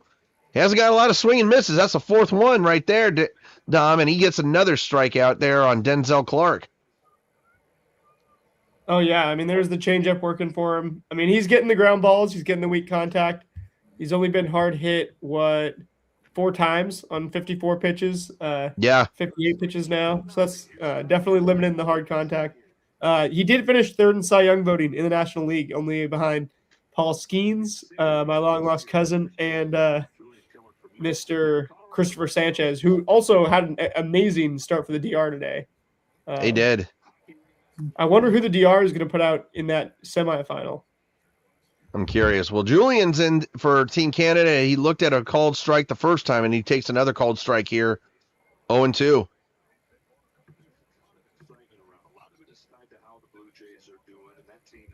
Once again, Team Canada is not out of this by a long shot. They are still in this game. Here's the 0-2 on the way, and it's outside for a ball. But Canada has just got to find a way. They've got to find a way to get some hits. They got to get runners on, and they've got to find a way to put them in motion. That is the key right now for Team Canada. And here comes the 1-2 pitch coming, and that is a sweeper that he kind of lost control of outside for a ball. And looked like that walk back to the mound. It looked like a little bit of a grimace there from Webb, so I don't want to keep an eye on that one. 2 balls and 2 strikes here. And the pitch on the way, outside ball 3, 3-2.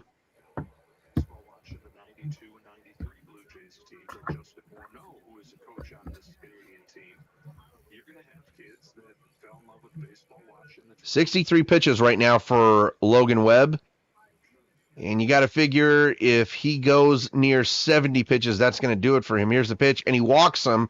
And that little grimace that he showed a couple pitches ago, I don't know. That might have been a sign right there that you need to go check up on him. But so now Canada's got a runner on with one out here. And remember, Logan Webb has had Tommy John surgery at one point in time in his career as Otto Lopez steps in. 1 for 2 in this ball game with a single. The pitch. Low ball 1, and I don't know. Now you're probably starting to see Logan Webb tire a little bit. I don't know, Dom. Yeah. And Cal Raleigh finally goes out to talk to him. I mean, he's been mainlining that changeup today. That's his most used pitch. All the lefties that he's facing, I think, are finally catching up to him a little bit. He just, I mean, he's been facing this lineup. This is what, the end of the third time through? Yeah. So, it's still the second time through. This is going to be the third time through coming up. I think this is a good time. You got Brad Keller warming up. I think this is about what you wanted from him. If he can't get the quality start, if you don't really expect that in this tournament anyway. What's the most innings a pitcher has gone in this tournament to this point this year? I think 5 innings. Innings. So you can't expect too much more than this. He definitely held the line, and 5 strikeouts, 4 1/3 innings, 4 hits, a walk. And Otto Lopez fouled that one off his foot, and he's hobbling a little bit. That one's going to sting for a little bit, but he's able to locate that pitch after. Oh, man, that's right off the foot. That's right off the bottom of the foot. That's definitely going to sting a little bit. Oh, yeah. Webb, he's done a good job tonight of, kind of using his defense behind him. I know, Joe, somebody who's played quite a bit of ball in the past, you can kind of speak to that, how using your defense, knowing when you have a good defense and kind of trusting them to do their job. I'm talking about like the levels I play, which is played college club ball for a couple of years in adult league. I play on a team with a really good defense and a team with a really bad defense, and the difference between the games is like night and day. And probably some of the good pitchers, they know what they're working with as far as their defense, and they know when to let the opposing hit, line up, put the ball in play, and use the defense behind them. Versus when you kind of got to get the guys at the plate. 2 balls and 2 strikes here to Lopez, as Keller is still warming up in this bullpen. You definitely want to get a ground ball right here. I feel like this could be his last hitter. It could be. It most likely could be, unless he gets a ground ball right here. A lot of weird things are happening these days. I mean, it's snowing in Seattle. Oh yeah. I don't know when the last time that happened in March is. Well, that is outside for ball 3. 3 balls and 2 strikes, and I think this is definitely got to be his last hitter, because he's been getting a little wild in this one.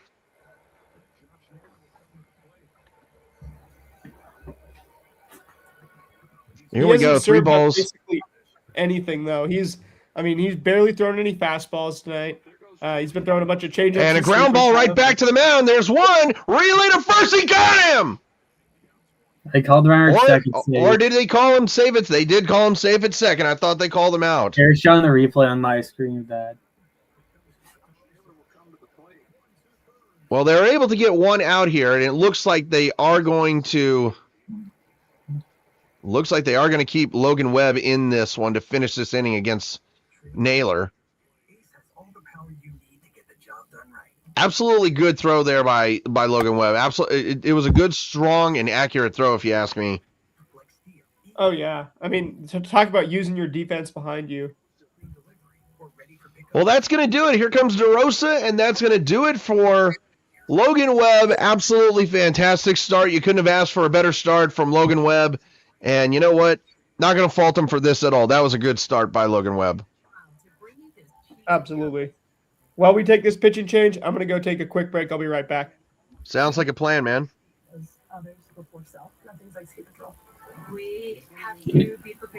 He's something fun I see on Instagram. I hope this doesn't start another news story for the Mariners, but Carl didn't want any part of fist bumping Josh Naylor earlier tonight. Oh, for God's sakes! Now they're just they're throwing heat on the fire.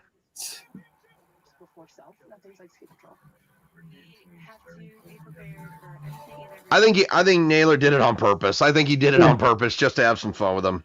I feel like once they all get back from the WPC and start playing together with the Mariners, everyone's gonna not really care about this. I don't know. I got a feeling, though, that maybe the situation with Randy Arozarena is actually starting to get a little bit out of control, if you ask me. Yeah.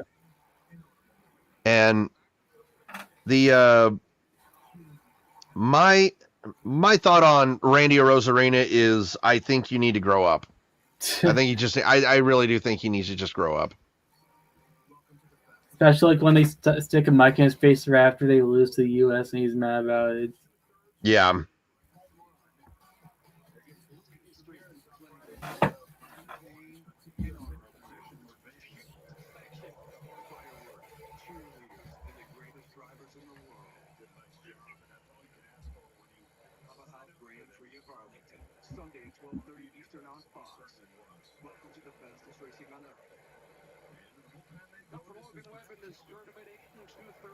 Well, here we go. We are back now with the pitching change. And you got to, and like I said, you know, absolutely amazing. Absolutely amazing just start here. 4 2/3 innings by Logan Webb, 5 strikeouts as Brad Keller takes over. And yes, Jared Dog, it is the new USA hat. Forgot to show the comments here. Here we go. Here's a pitch on the way from Keller as Josh Naylor takes a called strike. You got to be real careful here with Josh Naylor because one mistake and Canada is back in it. Here we go. The pitch. Ground ball, and that'll go right to first. And that only takes 2 pitches, and the United States is out of that jam. So we are through 5 innings. It's 3-0 United States. Before taking, tell your doctor about liver or gallbladder problems, or if you're pregnant, breastfeeding, or plan to be. Serious side effects include liver injury, gallstones, gallbladder, pancreas inflammation. Stop taking and call your doctor about tiredness, nausea, vomiting, rash, yellow. So through 5 innings, we are done with all but this half of this game, and it's looking like the United States has this locked up through the first half of this game. But once again, there are 4 more innings left to play. There's plenty of baseball left to play in this one. And honestly, hopefully it has that, but it does take one pitcher not having it to get Canada back in the game. Yeah, I'm just hoping so. Especially when there's so many pitchers used, like every time the bullpen door swings open, that's something different that could happen. Unlike other value meals, this box won't leave you hungry. Whoa! Can you believe all this food fits in one box? Arby's, we have the meat.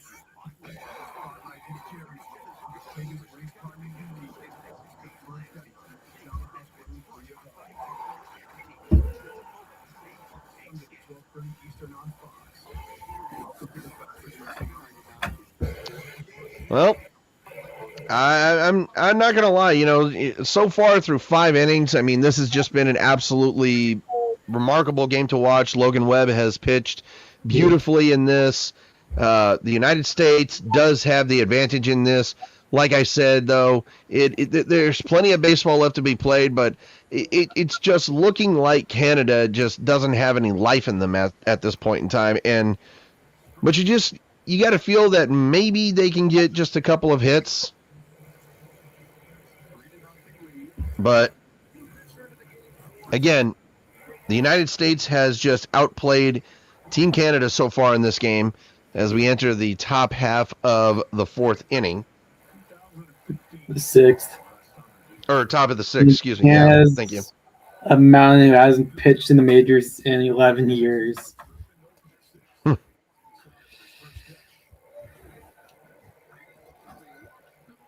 Felipe Amont, a former Seattle Mariner prospect, might I add.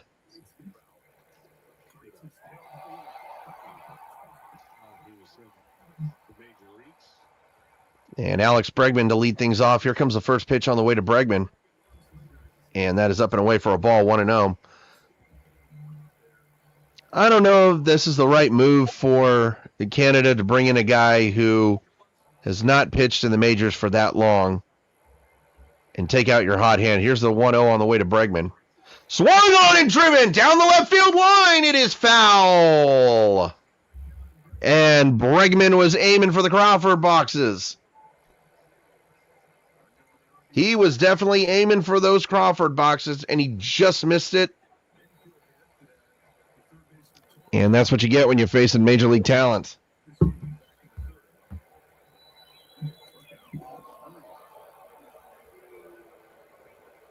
One and one is the count here to Bregman. Here we go. Let's see if we can do it again. Here's the 1-1 on the way. Up and away. Ball 2, 2-1.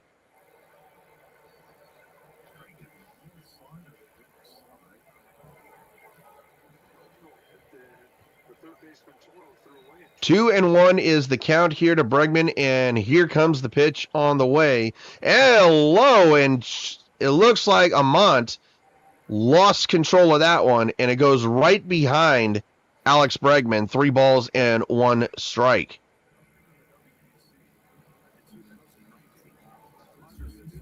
And yeah, it definitely looked like he lost control of that one. 3-1 the pitch here from Amont. And there's a ground ball. There's Toro. Let's see if he can manage this one. He throws to first, and he's able to throw it on a perfect line to Josh Naylor. One down here in the 6th.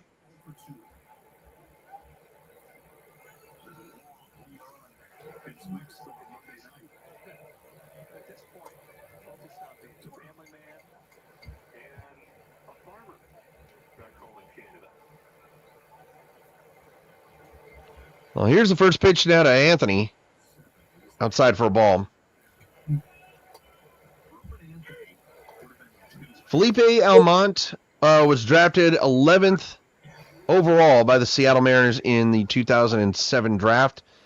And just never was able to get to the big leagues with the Mariners. Right, so long ago I don't remember him pitching for the Mariners.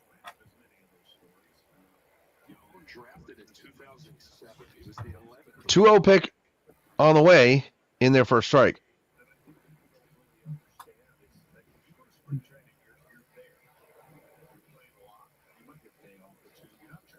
Two and one is the count here to Roman Anthony.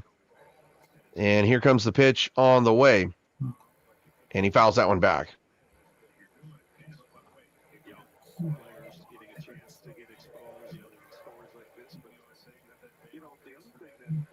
Two and two here to Roman Anthony, who is 0-2 in this ball game. And I'll tell you one thing, Joe. He had a big blast against Mexico, and he's looking to do it right here. Here's the pitch. 3-2 now. And like we said on that game against Mexico, if it wasn't for the second deck, that thing would have probably sailed out of the state of Texas. Facts for sure. 3-2 on the way to Roman Anthony. Foul back. And I want to see like imagine if they played at like the Field of Dreams field, how far it would have gone. It would have definitely gone a lot further. Full count 3-2 here to Roman Anthony, looking to get on here with only 1 out.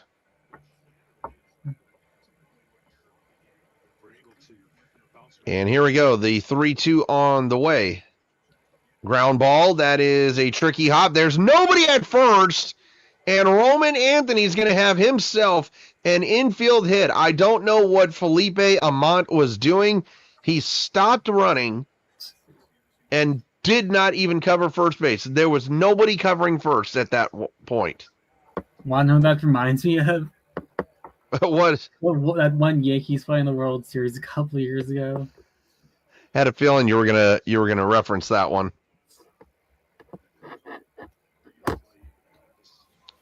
Well, here is Cal Raleigh, 0 for 2 in this ball game. Here's the pitch, outside for a ball, 1 ball and no strikes.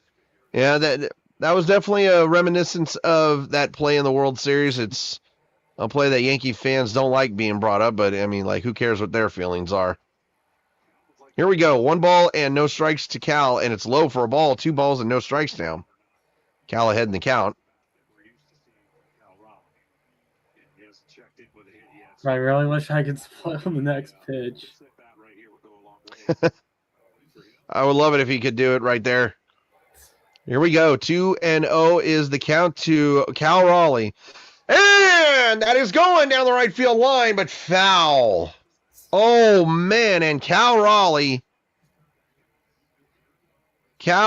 was hunting for an international I dump. really want him to get that there. He was just out in front of that one. Just out in front. 2 balls and 1 strike here to Cal Raleigh. And Amon is now 3-1 to Cal Raleigh.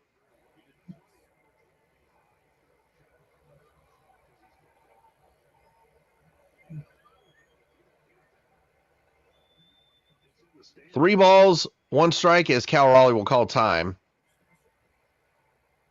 It'd be so stressful facing guys like that. We're like, I know where I gotta go, but I better not miss. Don't miss.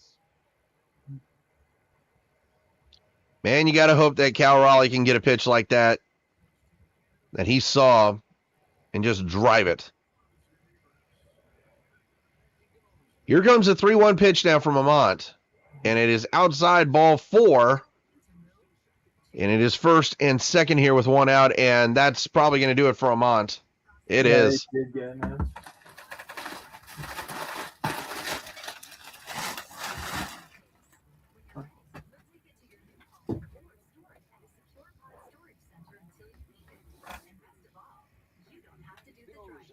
Well, here we go. Canada will dip back into their bullpen as we will take a quick break and come right back for the pitching change. Moving across town or across the country, Pods brings the container to you. Keep it as long as you like and pack at your own pace. When you're ready, we'll take it to your new home or store it at a secure Pod storage center until you need it. And best of all, you don't have to do Well, while the commercial is going, I'm actually going to be right back, sir.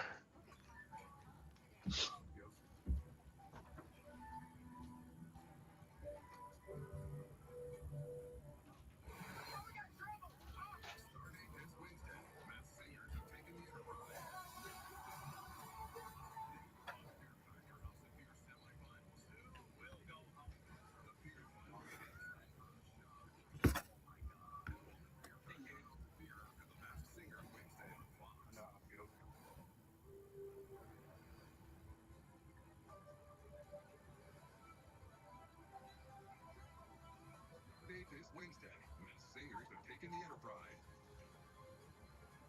Then, on Fear Factor House of Fear semifinals, who will go home?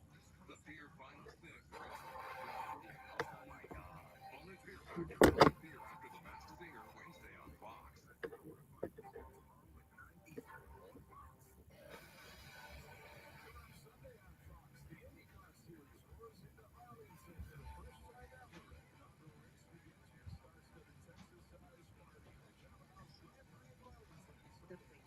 The event begins March 22nd on Fox. One step closer to it as a crowd. Well, hopefully, Canada can get out of this one. Wait, who's Mac is he a former Mariners prospect? Let me see.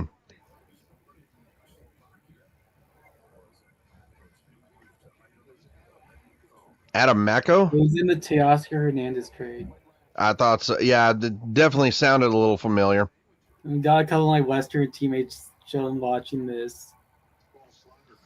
Well, here we go.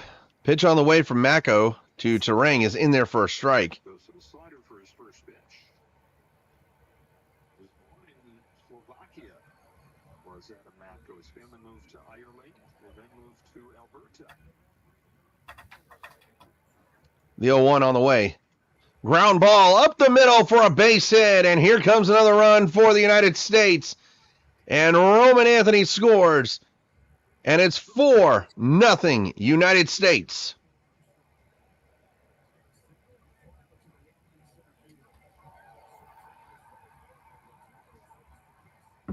Well, there you go, the United States. Terang's now 2 for 3 with an RBI, which is pretty good that they're getting production out of the bottom of the order. Excellent production out of the bottom of the lineup.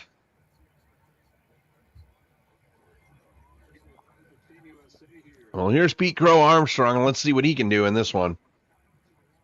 And the pitch on the way. There's a base hit. Here comes another run in. It's 5-0 United States as Cal scores. And like you said, the bottom of the lineup, it's clicking. Yeah.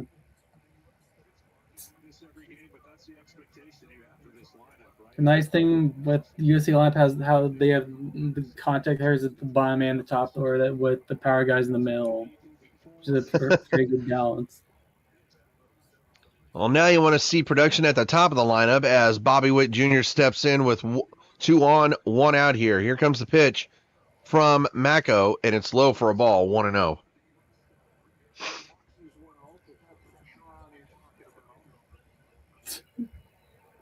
I see one of your teammates is chiming in.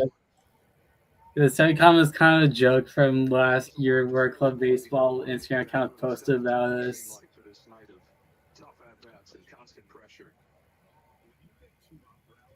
Inside for a ball, 2 balls, and no strikes. As Dom's coming back. What's going on, man? All right. I could feel my sickness coming on, the Seattle spring sickness. Starting to sound like a sick dog, but we're back. We got a fresh cup of tea. There you go. Stole Well, that while from you were Greg Burton gone. when we beat him. While you were gone, we got 2 extra runs on here, so maybe that was good luck for us. Maybe that was good As luck. well You as never that know. Cal Raleigh walk. You know something? Cal Raleigh, if he would have just straightened it out, it would have been an international dump. Here we go, 2-1. The count here to Bobby Witt Jr. And the pitch. Ground ball. There's Toro. He steps on third, throws to first, and he got him! Abraham Toro has been able to compose himself and make 2 good plays after having such a tough night at the defensive end of his stay. But 2 more runs come in for Team Canada, and we got a 5-0 lead going into the bottom of the 6th. And Dom, I don't know, man. I think those 2 runs, that might have just been the nail in the coffin for him. It definitely feels that way. I mean, are you really going to shut out Canada? They've got some good talent. I do want to say Philippe Aumont, he was also one of their taller players. He's 6. I'm not even going to say it. He's 6'7", 265 as well. Anyway, Well, he kind of his like he did curveball, miss 82 miles an hour. The one that almost hit Bregman's head, I think it was. It's like, that looks like a nasty pitch. He definitely doesn't have the control over it. Why he's not in the majors, but it's kind of funny that if there was one thing that I had on my bingo card, it was the one thing I didn't have on my bingo card was seeing a player from the 2007 draft by the Seattle Mariners entering this game. And you know what? It's kind of funny because I did meet Philippe Aumont years and years ago in the minors, and I completely forgot all about him until this. I tell you this: when you go to the ballpark at Cheney Stadium at Tacoma, you meet all these great players, you meet these guys, and you just interact with them, and that's what they love to do. They love to interact with the fans. absolutely. I mean, that is a pull right there. Now he's 37, hasn't pitched in the majors since 2015, so you can see why he's a little bit rusty, but Yeah, well, I mean, the curious thing is like I don't even know if he's even been pitching in professional baseball. this Canadian pitching lineup is extremely weird. You got, Paxton, and then you got Philippe Aumont. It's like The they're kind of searching thing the right now entire is world. always going to hold him back. But Like they're searching the entire world for anyone with Canadian heritage to pitch for them. Exactly. it And look feels at- like there's got to be some other guys with, a Canadian parent or something, that they could have got that are, in the majors, but I suppose not. Well, Brad Keller, after only throwing 2 pitches in that 5th inning, is back out for the United States. And of course, you're not going to take a guy out after 2 pitches. Because, Mark DeRosa, he may not be the best manager, but hey, he's no Scott Service. I had to get that little jab in. But Tyler O'Neill, this is one guy who, with one swing of the bat, can definitely put Canada on the board. Here's the pitch on the way, and it's in there for a called strike. He actually almost did kind of give Canada a run there because he actually put a really good swing on the ball in his first at bat. 1-1 the count here to Tyler O'Neill. Here's the pitch, and a ground ball right there to second. There's Terang, tosses over to Harper for the out. Funny thing about Jack Thomas, I've seen the double play, and then I barely played through. I don't think I've ever turned a 5-3 double play.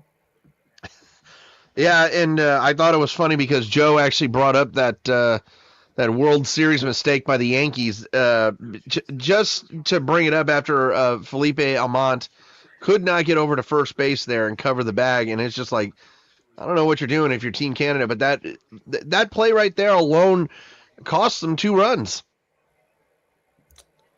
Absolutely. It's the story again, the third to first problems on defense for Team Canada have basically other than that, it could be a 1-run game right now. It really could have been, but you got to think for Team Canada as Cassie is ahead in the count 2-0. I mean, it's got to be amazing to. Now that's something that I would never see right there. A Yankees fan and a Dodgers fan sitting together, but no, I think it's kind of funny because this is Team Canada's first quarterfinals appearance, so this is just a gigantic win for them. I mean, you don't have to qualify; you're already qualified for the next World Baseball Classic.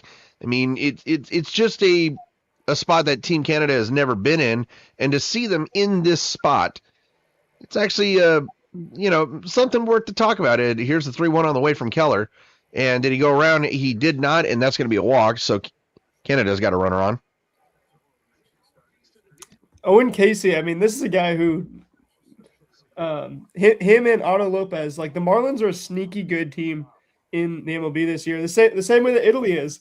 Obviously, Jacob Marcy plays for both of the Italy and the Marlins as well. But I don't know. The Marlins, they feel like they really felt like this whole offseason they were 1 bat away from contending in the NL. And I thought Eugenio Suarez would have been a perfect fit for them. I mean, no better fit for him than Great American Ballpark in Cincinnati.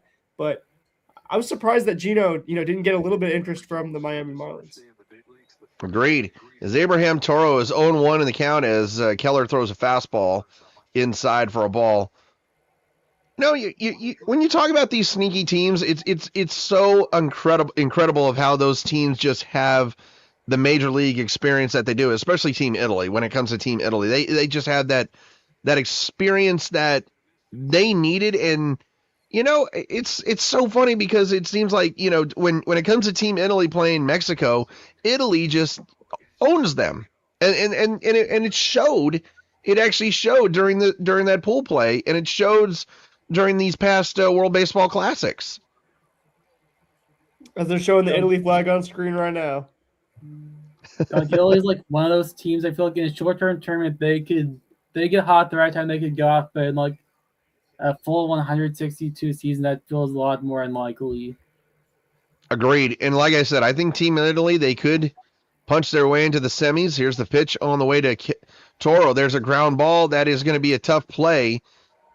And just gets Toro 2 down here for Team Canada. But I don't know. I mean, you got to think about this. If Italy can somehow manage to sneak their way into the semifinals, they're going to end up facing Japan. And that's just a 3-headed monster that nobody wants to face. But Italy shocked the world with the United States, so who knows? Maybe Italy could shock the world and have the greatest upset in World Baseball Classic history. You just never know. I mean, I think Italy has a non-zero chance of winning this entire tournament. Italy against Japan, I could see it. Italy against Venezuela, I could see it. Italy against Puerto Rico, absolutely. This next game, and then Italy versus USA, we've already seen it. So, and I got a feeling that if the USA were to somehow make it into the finals and it's a USA-Italy game, I got a feeling they're going to take it a lot more seriously. Definitely not starting Paul Goldschmidt in that team. Oh, God. 0-2 the count here to Tyler Black. And the pitch on the way is low for a ball. Yeah, I mean, you want to talk about not taking a game seriously. It's you go on MLB Network and you publicly say, yeah, we already moved on to the quarterfinals. And then you say, I'm going to give guys a rest. And it's just like, I think if they would have started as Tyler Black lines one into left field, that's going to score a run, and Canada is on the board. Shutout no more. Shutout no more. The shutout is gone, and that's exactly what Team Canada. Whoops. Well, Keller just said fudge live on television. But I don't know. This is the spot where you wanted to be if you're Team Canada, where you're able to get a run against the bullpen like this, as Mark DeRosa is going to make a pitching change. And as the pitching change is made, let's go ahead and discuss once again that Italy game. And, again, like for him to sit guys, and then you play a guy like Paul Goldschmidt, you play guys that shouldn't really be in this lineup. I mean, to me, it was just inexcusable. It was there's a reason why Mark DeRosa is working at MLB Network and why no teams are calling him saying, you want a managerial spot. It's like, it kind of reminds me of this. Mark DeRosa being manager reminds me of Major League when a manager from an auto tire shop is called and says, hey, you want to manage the Cleveland Indians? Yeah, I honestly don't. I don't know if we can be too harsh on DeRosa. He definitely. I mean, he's probably not going to be back next time. But if he goes out and wins the tournament in spite of all this, I don't know. It's going to be tough. If he goes out and wins the tournament, do you bring him back? That's I think the question. I actually, even if we were somehow win this tournament, I can't bring DeRosa back. I can't bring him back because when you're gonna go as the defending champions, you can't have any liabilities, and I feel like maybe DeRosa is a liability. But again, that's just my honest take on it, on this whole thing. Totally. What about you, Joe? Yeah, I'm actually curious. I'm actually curious on your thoughts on that one, Joe. I'm pulling up the articles to make sure it's something I actually saw and not something I'm making up. Oh yeah, this is a real thing. Yeah, I saw something recently. Dave Roberts said he wants to manage the Olympics. I feel like that could be a cool experience to see if that goes well. And then maybe he could manage the next WBC if he's still with the Dodgers. Then I wouldn't say no to that. I would not say no to this. And as they're just showing it right now, Venezuela versus Japan tomorrow at 6 p.m. And that's going to be very interesting because, I mean, Venezuela's got the talent to upset Japan. I'm not even saying it. And lo and behold, here we go. We got Mariners crafty lefty Gabe Smyer on the mound. And to face Bo Naylor, of course, as he fouls that one back. You got the entire Mariners battery right here. You got Spire to Raleigh. They know each other well. And do they get to go against Josh Naylor? That would complete the whole thing. That would actually. That would be. I would have to face like 5 hitters for that to happen. Oh, please just let him face 5 hitters. Just save the bullpen. Here we go. 0-1 pitch coming to Naylor. Wow, and really kind of very iffy strike call on that one. It's 0-2 nonetheless. Yeah, Bo Naylor's, he's having a little talk with the umpire because he's definitely got an argument right there.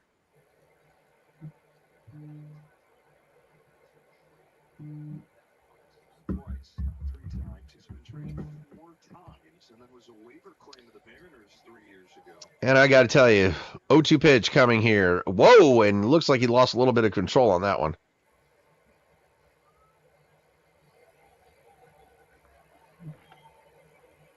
Kind of hoping this game gets over here within the next hour, because I definitely wouldn't want to stay up too late streaming over on Twitch, because I got to work tomorrow. Here we go. 1-2 pitch coming to Naylor. Up and away for a ball. 2 balls and 2 strikes.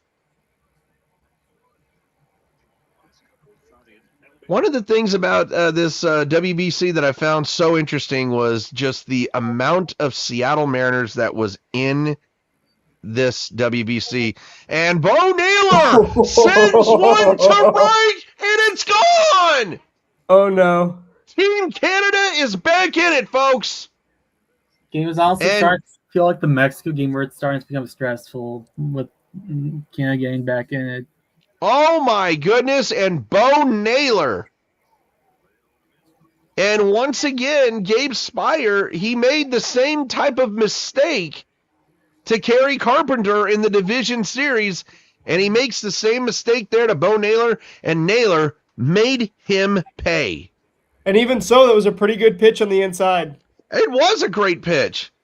But Team Canada has now officially fought their way back into this ball game as Denzel Clark swings and misses. And wow, I mean, you want to talk about putting the ball on a tee and letting it fly. That's exactly what that looked like. 0-1 on the way, and he gets him to swing and miss.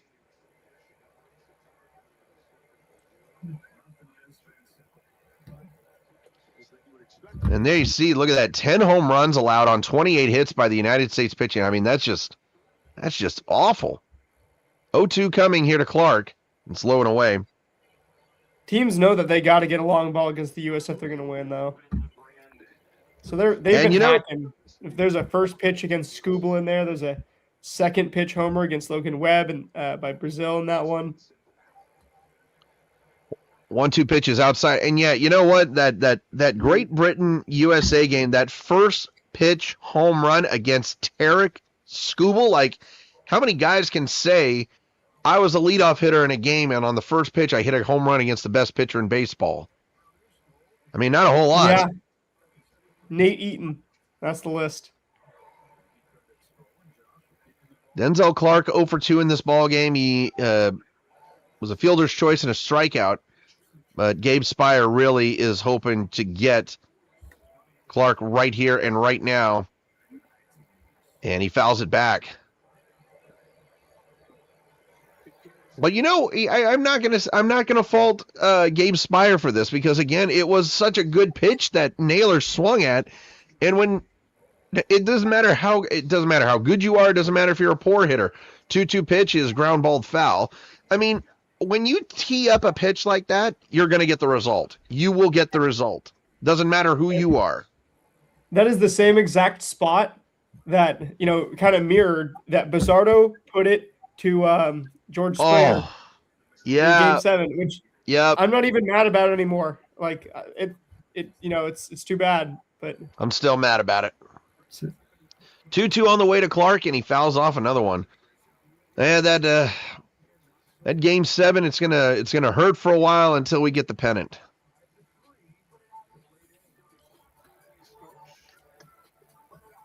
it hurts. But I don't know who to be mad at.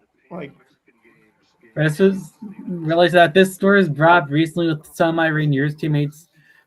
So one of my teammates on the Rainiers, he's been dating an Astros fan, and then she was watching the game with us, and then when Springer hit a home run, she got all excited, and then her energy was rubbing off on him, which just became really annoying in the moment. Dang.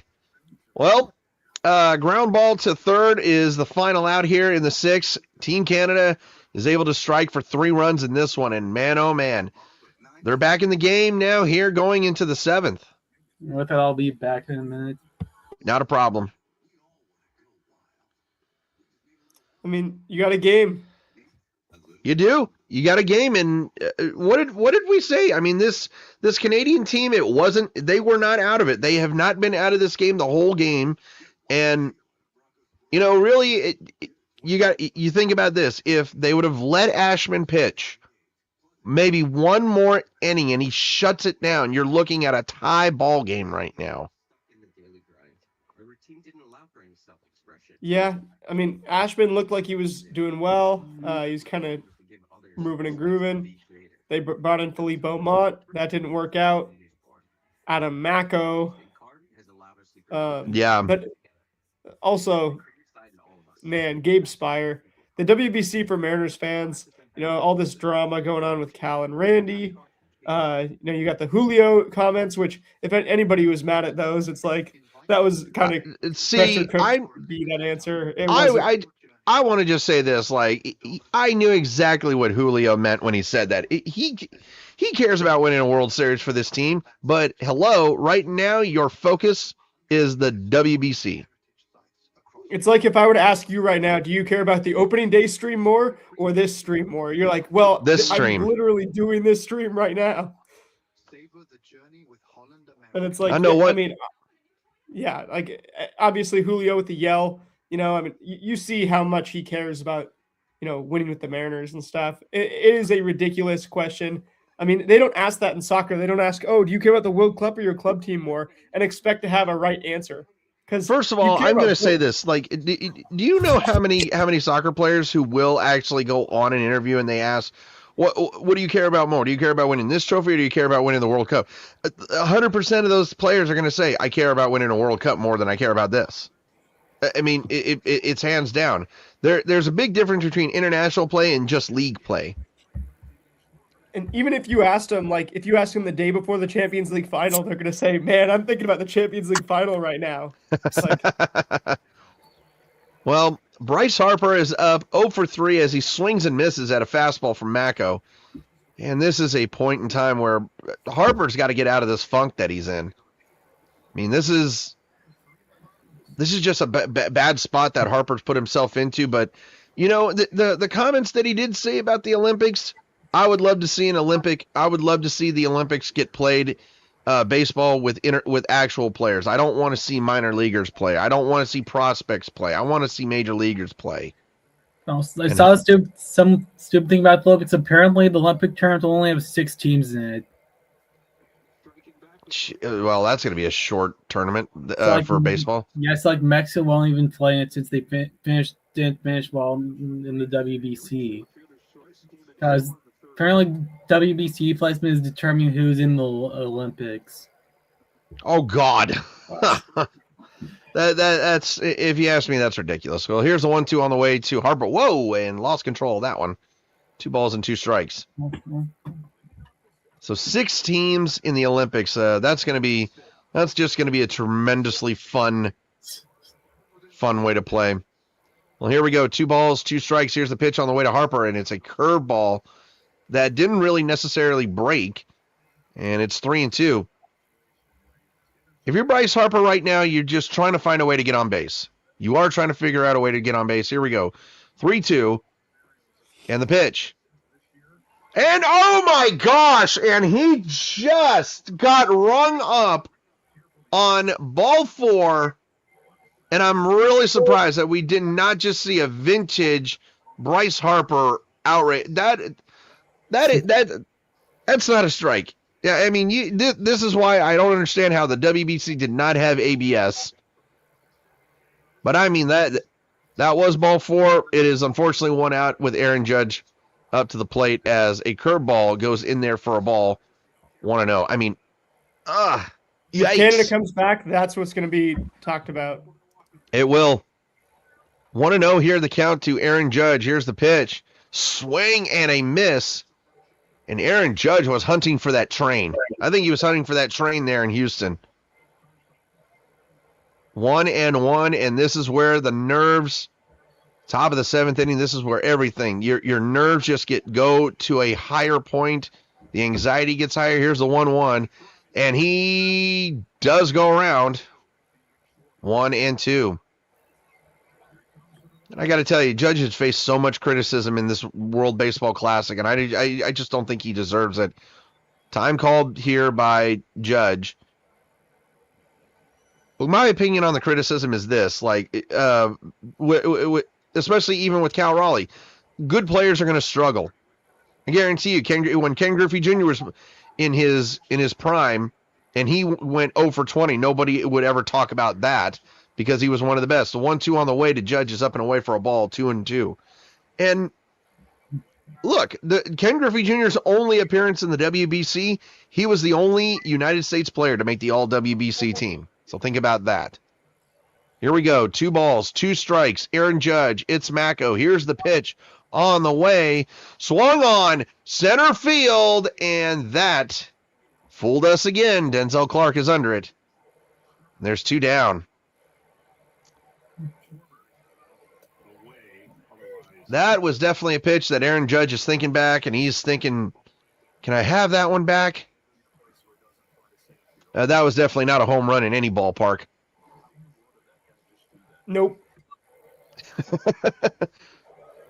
And now I just like that sign that I just said. We drove 6 hours to watch the USA kick Canada's butt. Good, classy, sign right there by the USA fan. As Schwarber takes a called strike. Oh yeah, that one. Yeah, even Mako, he was clinching. 2-0 is the count. 1-1 is the count here to Schwarber.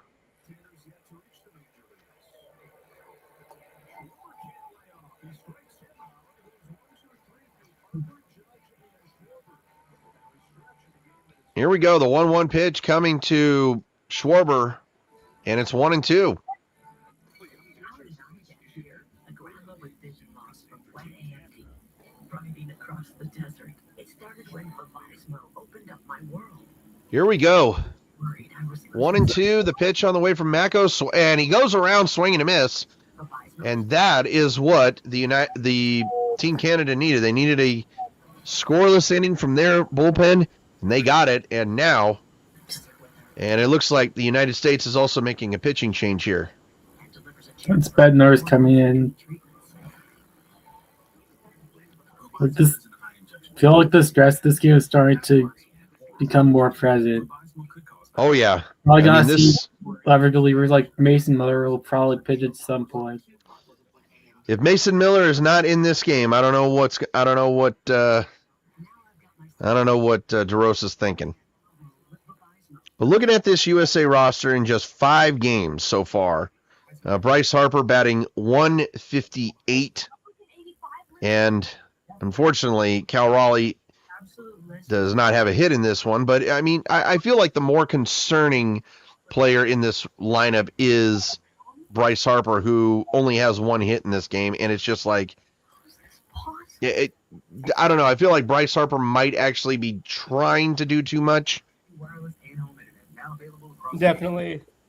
Sorry I had to leave there. I had to sneeze and my eyes keep watering up. I got the Seattle spring sickness, man. It gets to us. But It'll catch up to you. A bunch of my friends who work at the airport today. Oh yeah, they sent me a bunch of snowy pics there, so it was fun to see that. And I'm just like, yeah, go ahead, rub it in my face.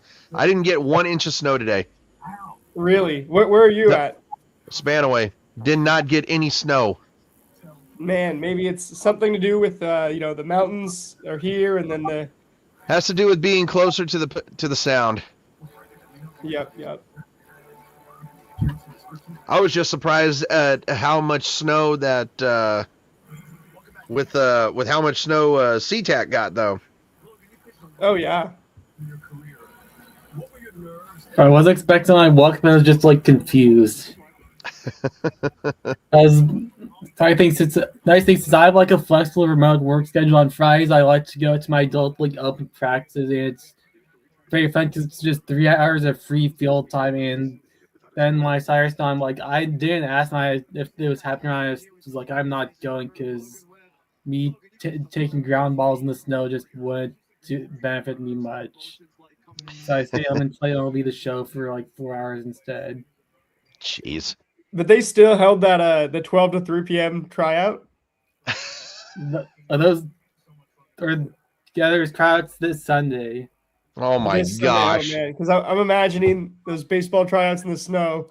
It's like, man, mad respect. It's not going to be fun. You'd better make the team if you go to those.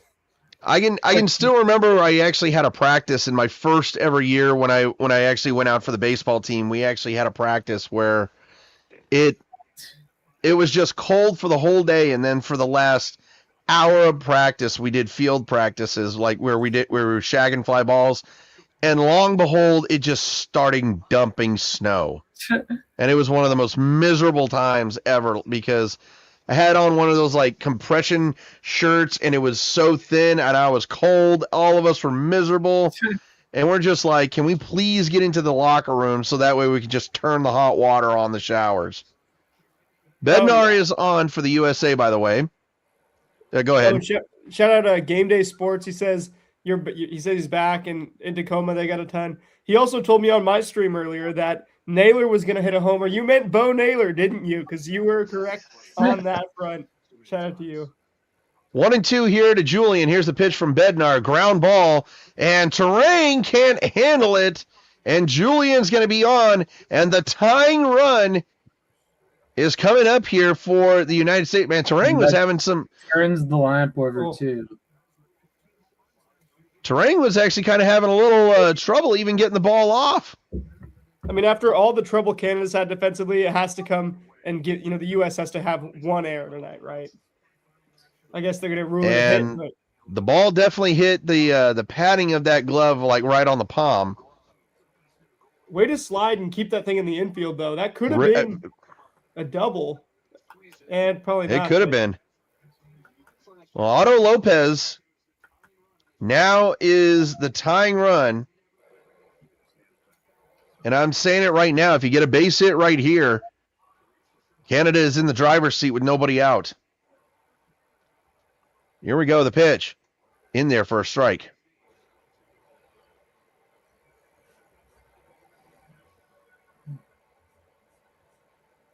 Again, if you're just Otto Lopez here, you're thinking, I need to get on base, and I've got to advance this runner with nobody else. The 0-2 on the way. There's a ground ball. There's Bobby Witt Jr. Throw to first. He's safe. And Canada now, and it is officially, the anxiety is setting in for the United States. 2 on. Naylor. Nobody out. And Josh Naylor coming to the plate. the U.S. is playing with all the pressure, and then every single country they're playing against is playing the biggest game of their country's baseball lifetime. It's like, it's really not fair. And these U.S. players, I mean, when they're playing against other big leaguers, I mean, anything can happen. The Rockies beat the Dodgers sometimes. And that's what you're looking at right now is like the Marlins. Yep, and I'm just seeing game day. Yep, please don't let this be the time to have the home run. Here we go, the pitch on the way. And a pass ball! And the tying run moves up to second. And Cal Raleigh, who went 1,000 innings last year of no pass balls until the postseason, has one right here. And wow. Base hit this inning. You got 3 outs to work with. This situation, they consider pitching around Naylor. I would too. I would actually definitely pitch around him, and I'm sorry. I say you intentionally walk him to load the bases and force a play. Line drive foul. And you man, this is it. This is the highest pressure.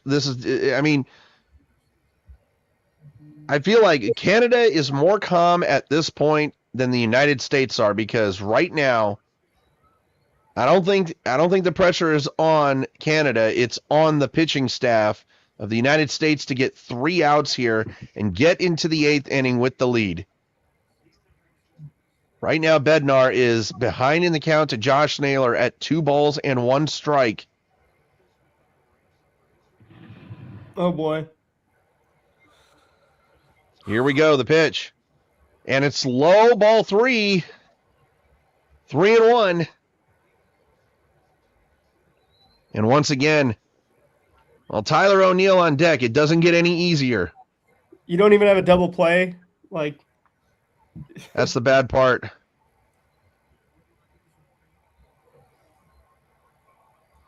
That is the bad part right here. This will be the biggest Canadian baseball moment of all time. Right now, you're hoping for a very hard hit ground ball that doesn't score a run, or you're hoping that Josh Naylor can pop out. And he swings and misses right there. 3 balls and 2 strikes, or you're definitely hoping to strike him out. Canada trying to avenge the Blue Jays World Series loss right here. Don't. Just don't. Yeah, even the face on Josh Naylor. Here comes the 3-2 pitch from Bednar. Popped him up. And Bregman's there, and he makes the catch. And I think if you are the United States right here, I mean, what do you do in this situation with Tyler O'Neill, who, with one swing, can't put him ahead? But I think you do pitch to him because Tyler O'Neill is a very free swinging hitter. And you know Josh Naylor's frustrated. Here we go. Tyler O'Neill in one of the biggest spots of his life. Pitch on the way from Bednar. Foul back. Good first pitch. You get him to swing under it. That's what you need. Very, very good first pitch.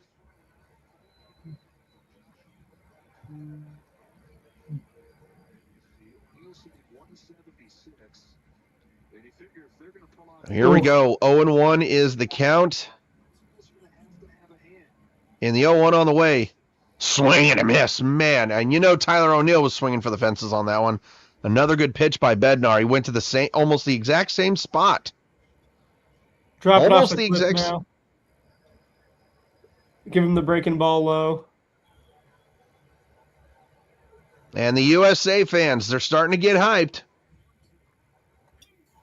Once again, you're hoping for something in the air, not too deep, or a big strikeout. Here's the pitch, and goes with the fastball up and away for a ball. That was way too high. Ball 1. 1 ball and 2 strikes here to Tyler O'Neill. That's called climb the skyscraper. Oh. And there you go. And he got him. He does. Big curve. Yep, you guessed it right there. Got him with the breaking ball. And I tell you one thing, if Bednar gets out of this inning and the United States somehow wins this game, every single one of those Canadian players are going to go back to that inning and just think. And here we go. Owen Casey.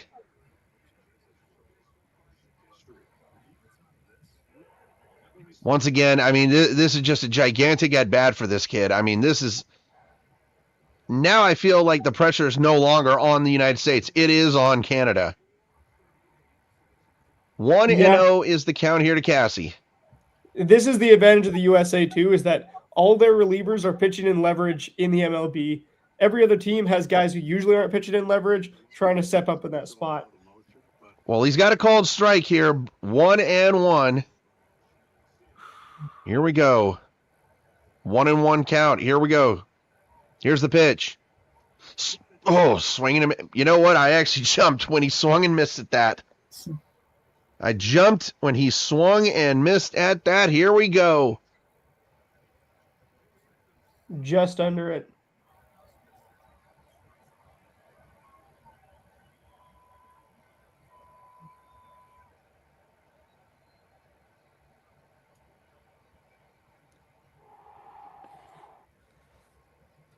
Here we go. The 1-2 on the way.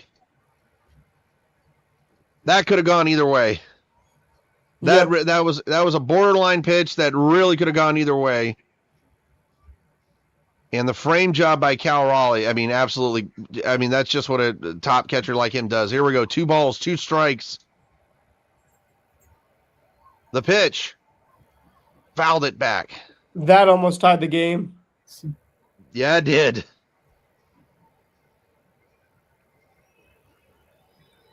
Two balls and 2 strikes.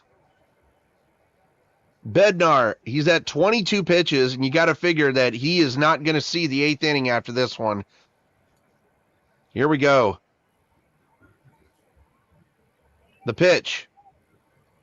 Foul back again.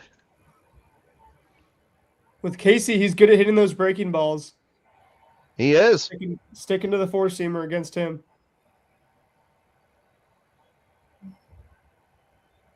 Once again, 2 balls, 2 strikes, and it looks like he's got that splitter.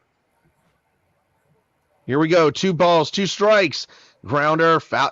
What did I say? I said he looked like he had the splitter grip, and he does. He went with the splitter as he fouls it off. Every pinch is high leverage. Every pinch is tense, if you ask me. All right, you got to go 1-0 now. You got to win this next pitch. You do. 3-2. 3-2. And this is it. This is the biggest pitch, I believe, of this ball game. Bednar is ready and set. Here comes the 3-2 pitch on the way. Swing and a miss. He got him. And Bednar pitches through a jam, and the United States escapes. Woo! That was absolute battle right there. Woo! I tell you one thing, my anxiety level just went through the roof, but I damn sure enjoyed that strikeout. And now it comes down to the nitty-gritty for Canada, because with that strikeout, now you get Toro, Black, Naylor, Clark, and Julian. So I'm sorry, when it comes to it, it feels like the United States has the advantage, especially with the arms that they have in the bullpen. You're probably going to be seeing Mason Miller here. The thing about Mason Miller is that the Padres have him on some strict schedule where the reason that Kershaw was warming up that last time that people gave DeRosa some guff for, that was the only guy he was actually allowed to bring in. Miller was like being restricted by the Padres, not able to pitch anymore, whether it was that round or that day or something. So I don't even know if Miller is available. That's unbelievable of how teams just kind of get involved with this. But it's a business at this point. Yeah. I mean, the teams can't risk these guys' arm health. Like, somebody's got to protect these guys' arms. As I'm looking at the MLB, the show 2026, and the fact that, there is no World Baseball Classic mode in the game is actually, look, they dropped. Say what? There kind of is. I haven't played it, but there's some mini season where you replace one of the WBC teams with Pure Dynasty and play. I'm still not a fan of it because Sony, I think, dropped the ball because you could have added a World Baseball Classic game mode for that. It's not that difficult. It's not that hard. They make plenty of exhibition tournament type things. They have the Road to October thing. They could do it. They should. Back when FIFA would do the Ultimate Team special edition just for the World Cup, that would go so hard. They should do Diamond Dynasty just with WBC guys and have it a special event thing going on. Right. Make it less pay to win by a little bit. You can still sell some packs, but make it something where people got to play through the WBC and different difficulties, whatever. Matt Wilkinson is on the mound now for Canada. Sorry, Joe, go ahead. On my MLB 12 ranked season team through night when I have some of the WBC cards in my starting lineup. Here we go. 0-1, the count to Bregman. Inside for a ball. The last time that I remember the WBC actually being available in game mode was actually on an MLB 2K game, and those had the worst graphics ever. I remember the pitching animations they would have where it was it would just glitch in through it. I actually threw a perfect game with Felix Hernandez in that game, and it wasn't even on the easiest mode, but I struck out all 27 batters, and it's just how the hell does a game allow that? Not even on rookie would it do it, but 2K had some of the worst graphics, but I hope that EA is getting on a new MVP NCAA baseball game. Because I will say this, I will buy that game. I will buy an NCAA baseball game. 3-2 the count here to Alex Bregman, who just missed hitting one into the Crawford boxes last time up. Here we go. 3-2 pitch. And he will foul that one back. No one's got a play on it.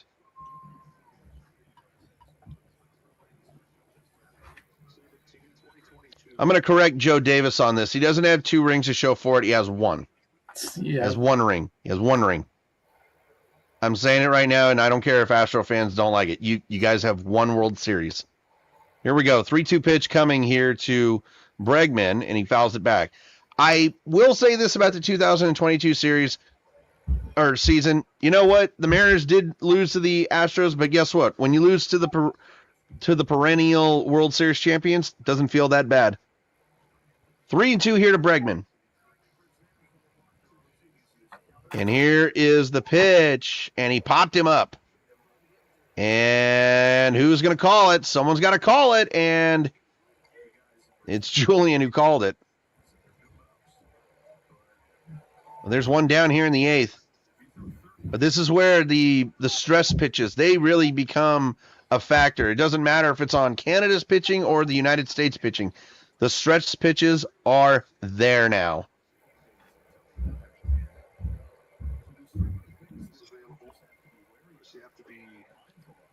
First pitch to Anthony is in there for a strike, 0-1.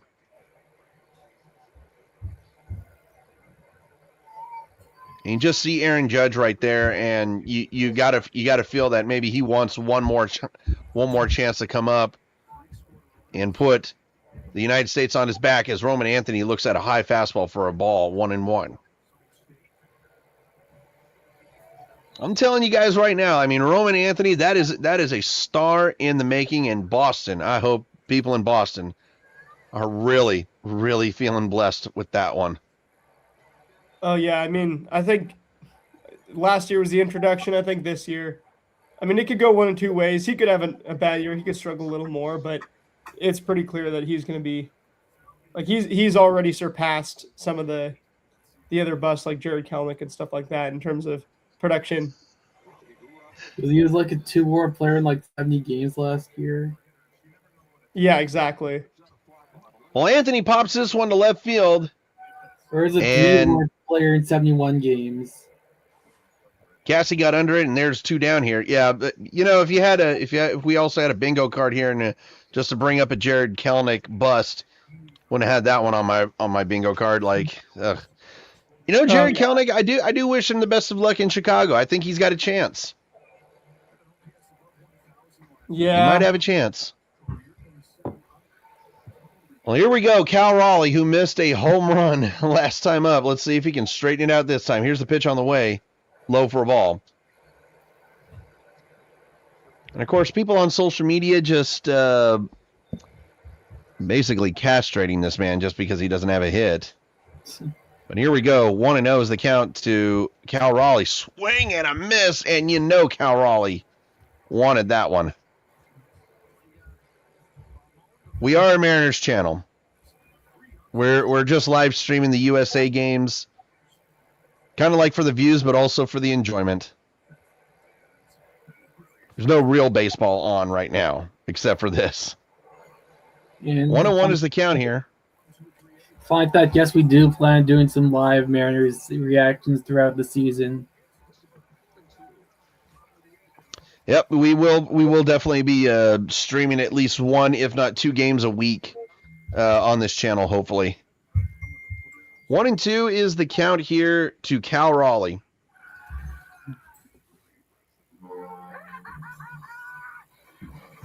Here we go. Here comes the 1-2 pitch on the way to Cal Raleigh, and he swings and misses. Wilkinson, he's pumped up. He's putting Canada on his back, and he's like, let's go, boys. So that right there, another rough at-bat there by Cal Raleigh. That's just unfortunate. Still no hits for Cal Raleigh, but you know what? Doesn't bother me at all.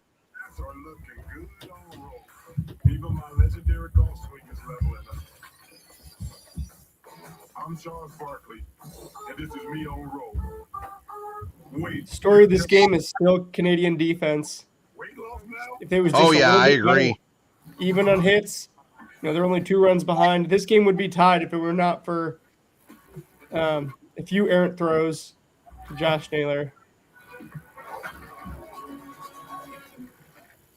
A Chewy pharmacy order is on the way for Homer, the homebody who only goes outside when nature calls. So Mom uses Chewy to get his Mike's the name, by the way, Game Dame. delivered fast, right to their door. For quality meds, for life with pets, there's Chewy.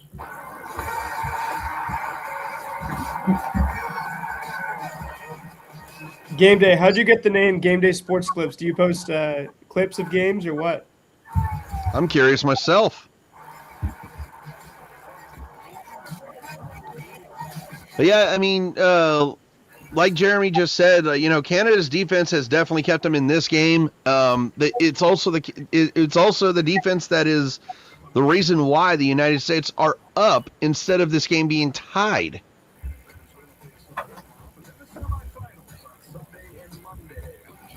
Yeah, I mean, shout out to Otto Lopez. He's played well at second. Denzel Clark, arguably the best center fielder.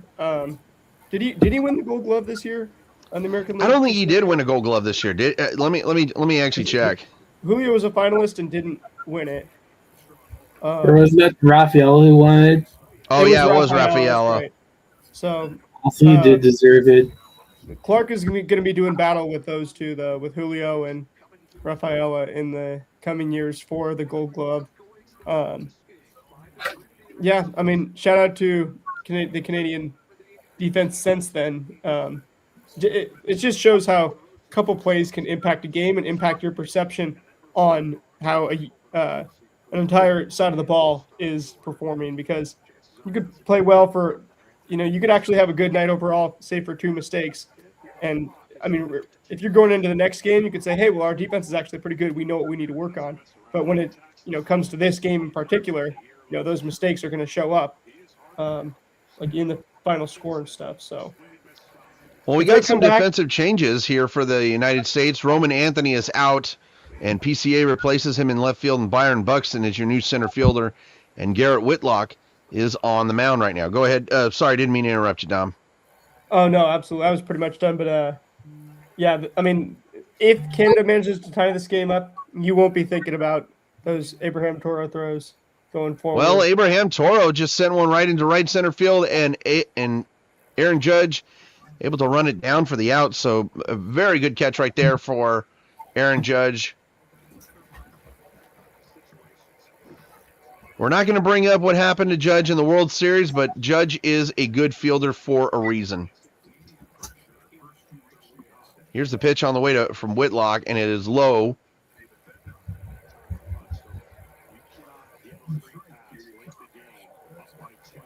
So once again, the stress level for every at-bat here for Team Canada as Black swings and misses. And it's 1-1 to Tyler Black. One of my buddies who works for Around the Diamond podcast, he actually co-hosts it, but he actually was at the World Baseball Classic pool play. Got me a World Baseball Classic baseball. Thank goodness for that. 1-1. Popped up, and it will not be playable.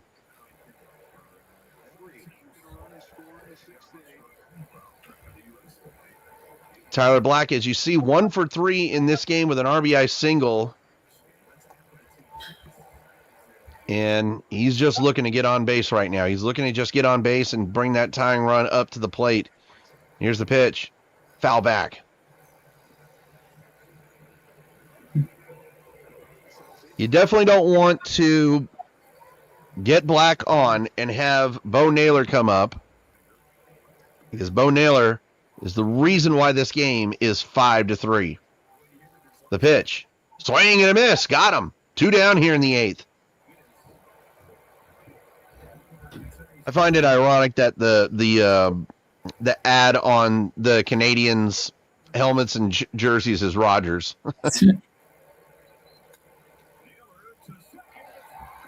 I would have gone with Tim Hortons.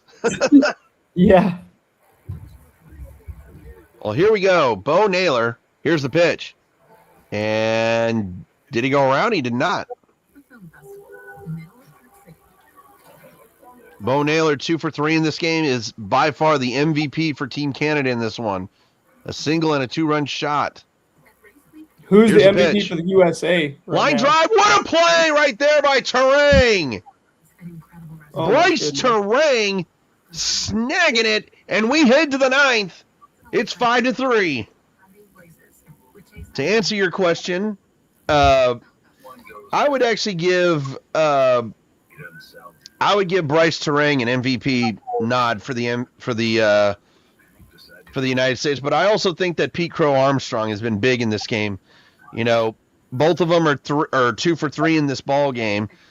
I don't know. I think I got to give Terang it because he's played absolutely stellar defense.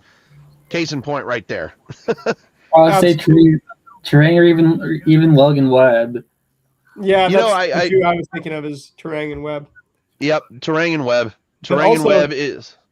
David Bednar. That was an unbelievable inning by David Bednar to be able to get out of that inning, to be able to work that type of magic.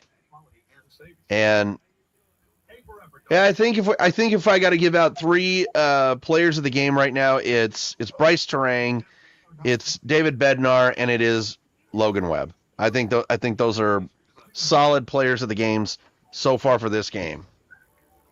And then for Team Canada, obviously Naylor, Bo Naylor. Anybody else? Yes. For Team Canada, how about we give a big MVP nod to to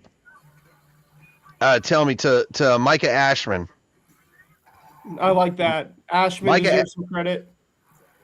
So did Otto Lopez, that one defensive play might have saved a run, as well as he's 2 for 4. And even, I mean, Matt Wilkinson, maybe not MVP stuff, but he just came out and he did his job in that clean inning. Couldn't ask He for much did. more. Strikeout, no hits, no walks, 16 pitches, no hard hits. By the way, game day, the Team Canada is actually the home team in this game, but really, I mean, you want to really consider it. I mean, the USA is technically the home team, but it doesn't matter. But yes, USA is coming up here in the top half of the 9th as we do return to the top of the 9th. And I'm actually a little curious as to who the United States is going to be bringing in to the bottom half of the 9th to face that bottom order, as the first pitch to Terang is up and away for a ball. You know, I maybe we also need to give Wilkinson a little bit of a nod right there because of how he was able to pitch out of that jam in that last inning. Oh, and he's still going, so he's got a chance to extend that performance. 2-0 here to Terang.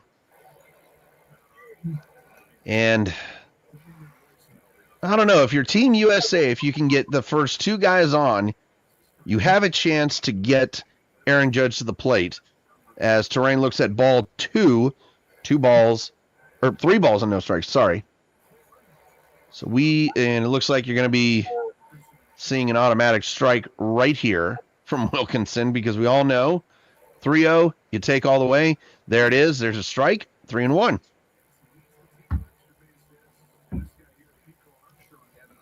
I'll tell you one thing, Bryce Terang, look at those stats that are getting put up there from the Brewers. He is going to have an absolutely monster year for the Brewers this year. I know that. Here's the 3-1 on the way, up and away, ball 4. That's huge. The United States getting the leadoff runner on.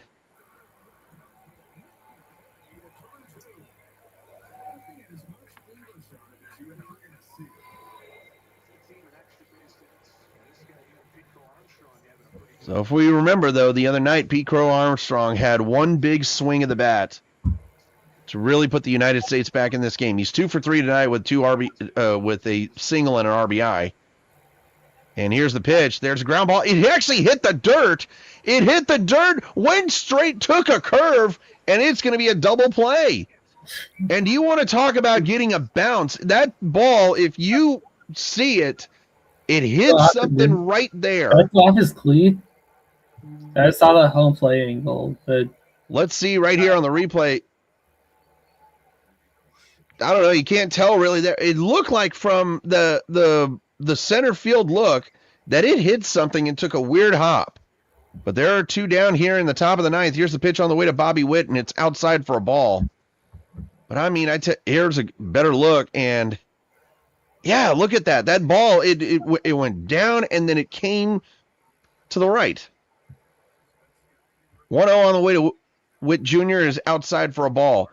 I tell you one thing, that's that double play right there could quite possibly go down as the biggest play of the game for Team Canada. Here we go. The 2-0 pitch coming here is outside for ball 3, so we're going to get an automatic strike right here. You know, I always say that about even when I played as a high schooler, I was like, it's an automatic strike right here. The 3-0 pitch coming here to Bobby Witt. And you know something? That was actually not a strike. That was not a strike right there, but it did. For some reason, umpires just feel sorry for the pitchers, and they give them one anyway. 3-1 here to Bobby Witt Jr. It's like the same spot.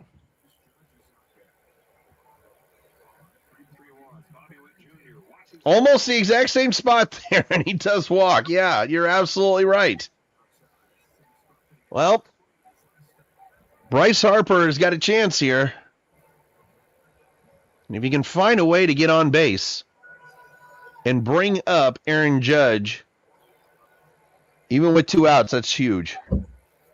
Harper is 0 for 4. He's looking to end that 0 for game. And here's the pitch. Just missed. 1-0. Alex Bregman got like the 15-year-old Jack Doherty haircut. We don't talk about that guy on here. We don't talk about that guy. Here comes the 1-0 pitch on the way, and it's outside for a ball 2-0.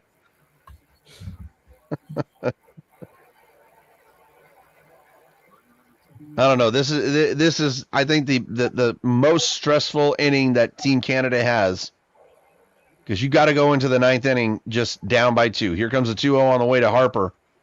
Outside ball 3. You can't lose Harper right here. This is big. Because if you lose Harper right here, you get the lefty-righty matchup.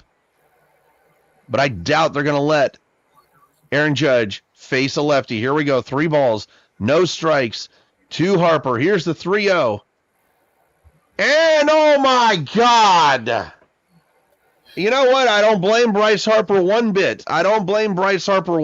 Because that right there, that is the reason why the automatic balls and strikes is coming into play in baseball. That right there is an obvious ball, and the umpire just gives him a strike. That right there is inexcusable. That is unacceptable. 3 balls, 1 strike here to Bryce Harper. And Harper swings and misses at ball 4.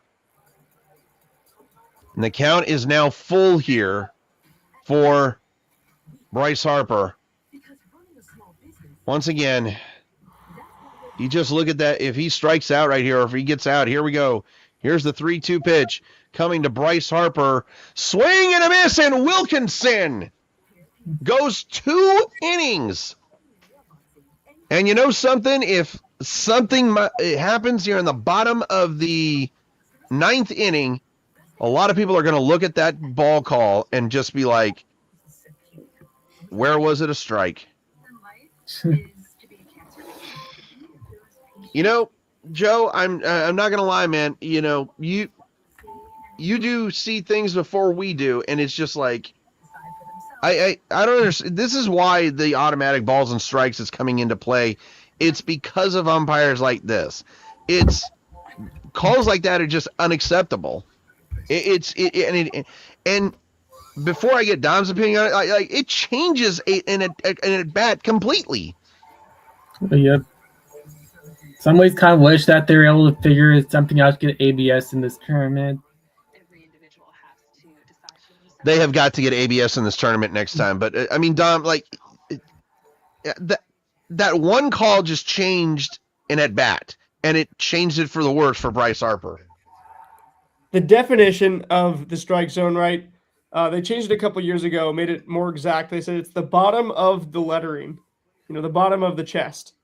And Bryce Harper, I mean, he's tall, and then he gets way down in his stance. So then, like, in that regard, almost, like when we're watching it on the TV, I almost wish that they removed the box, because that's not what the ump is seeing, and that's not always how they're calling it.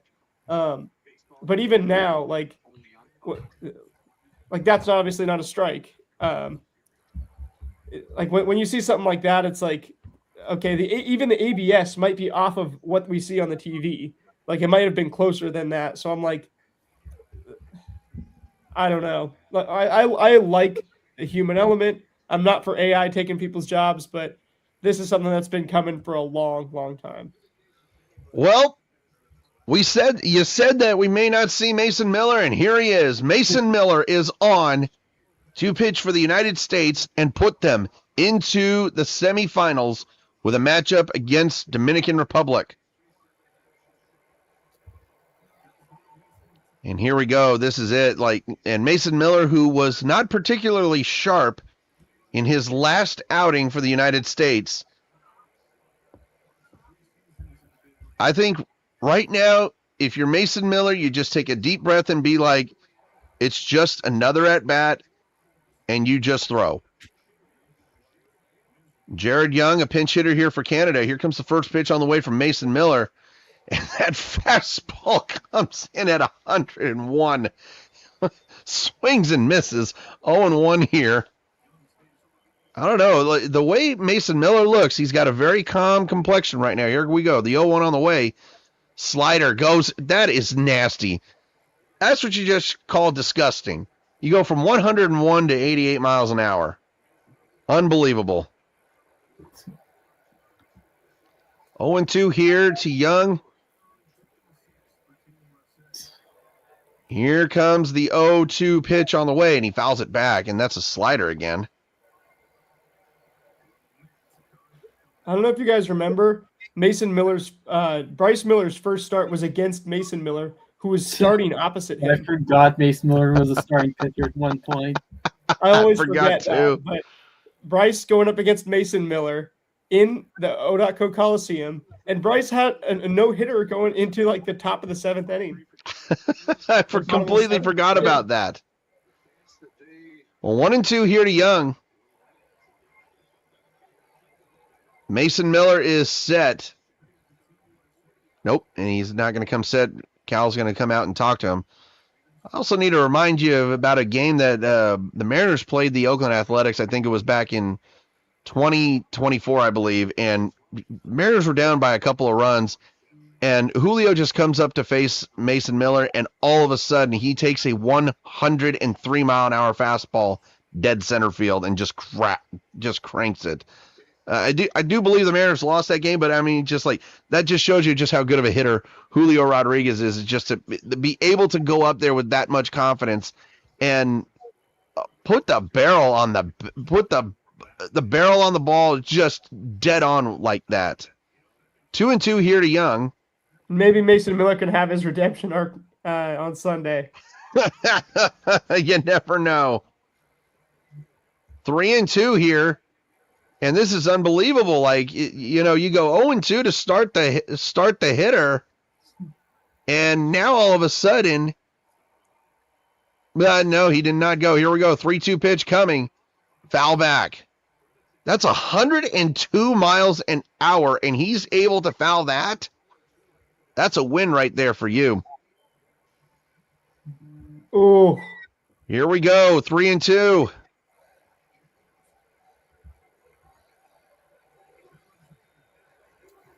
And that's definitely a makeup call. I'll say that. Canada definitely got screwed on that one. That was definitely I think that might have been a makeup call. Good frame job by Cal. He made that thing look like it was in on the plate. I mean, that's what catchers do. That is what good catchers do. But that is one down here in the ninth. 2 outs to go for a trip to Miami to face the Dominicans. 1-0.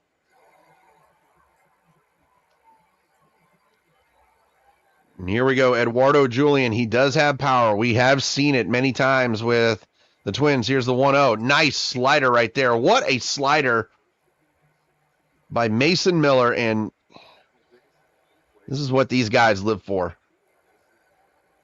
Here we go. 1 ball, 1 strike. The pitch. Swing and a miss. 1-0-2 up in the zone. And he's got a 1-2 count here to Julian. The United States fans come to their feet. They are wanting to really cheer right now. Here we go. 1-2 is the count. The pitch. Foul back. Once again, when you can foul off a 102 mile an hour fastball, that's a win. That's when somebody throws you a 102 mile an hour fastball, you're hardly ever going to hit that. Here we go. 1 ball, 2 strikes. The pitch. Foul back.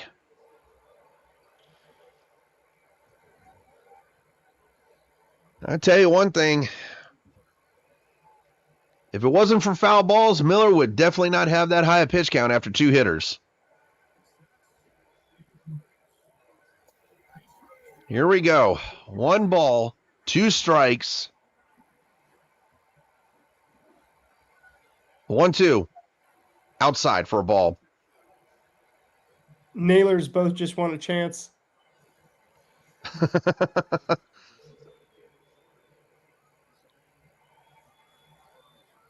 Here we go. 2 balls, 2 strikes. The 15th pitch in 2 hitters from Mason Miller. Got him on the fastball. 2 down here for the Canada team. And the United States are one out away from heading to a trip to Miami to play in the semifinals of the World Baseball Classic against Team Dominican Republic. And you want to talk about a matchup of true heavyweights Really in the don't- baseball world. Definitely don't want to give Naylor an opportunity here. No.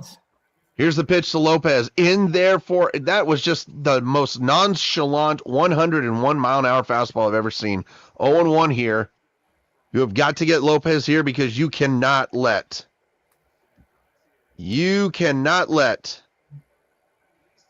Naylor get up here with a runner on. Here we go. Mason Miller is set. Here comes the 0-1 on the way. Foul back. And here we go. 1 strike away. And for this time, if I actually get the call, I'll actually get the call right that we are moving on, unlike last time. Here we go. 0-2. Miller is set. The pitch. Ball game, and the United States are headed to Miami. And we will face the Dominican Republic for a heavyweight fight. And you want to talk about a trip to the World Baseball Classic final. What did Joe Davis say in Game 7 of the World Series? To beat the best, you got to knock them out. And that is exactly what the United States is going against here Sunday is Team Dominican Republic. What a ball game by this one.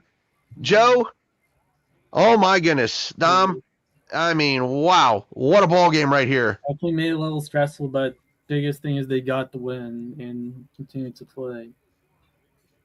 And you know something, you just got to feel for Team Canada right now. I mean, it was their first trip to the quarterfinals Either ever. most successful trip in the WBC. Yeah, well, we have our 2 first semifinalists for the World Baseball Classic. It is Team USA and Dominican Republic. They will face off Sunday for a chance at the World Baseball Classic final. And tomorrow we have Italy versus Puerto Rico and Japan versus Venezuela. And we will see which one of those 2 teams will face each other.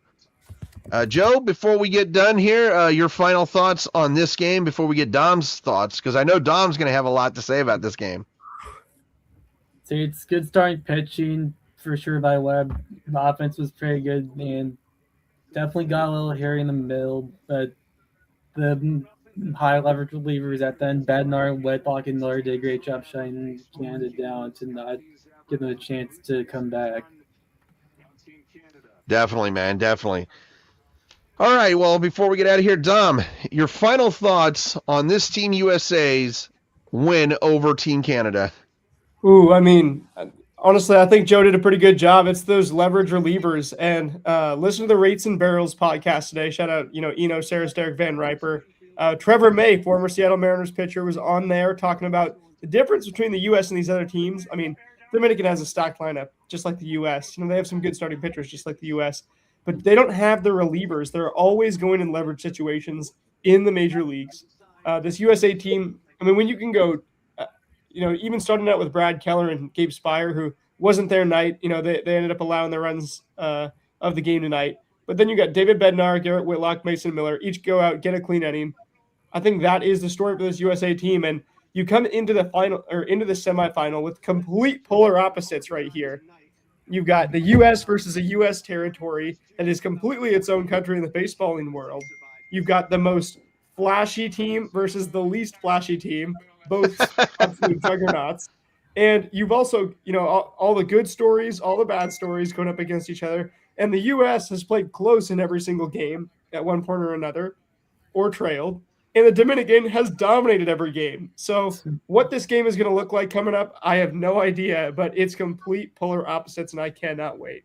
Do you have Paul Skeens going on Sunday, most likely? And there you go. That's the big story for the United States as Paul Skeens goes. Well, gentlemen, I will talk to you all this upcoming Sunday, and let's hope that this Sunday we're not only commentating one of the best games of the World Baseball Classic, but we're commentating and reacting to a United States semifinal win and watching them head to the finals.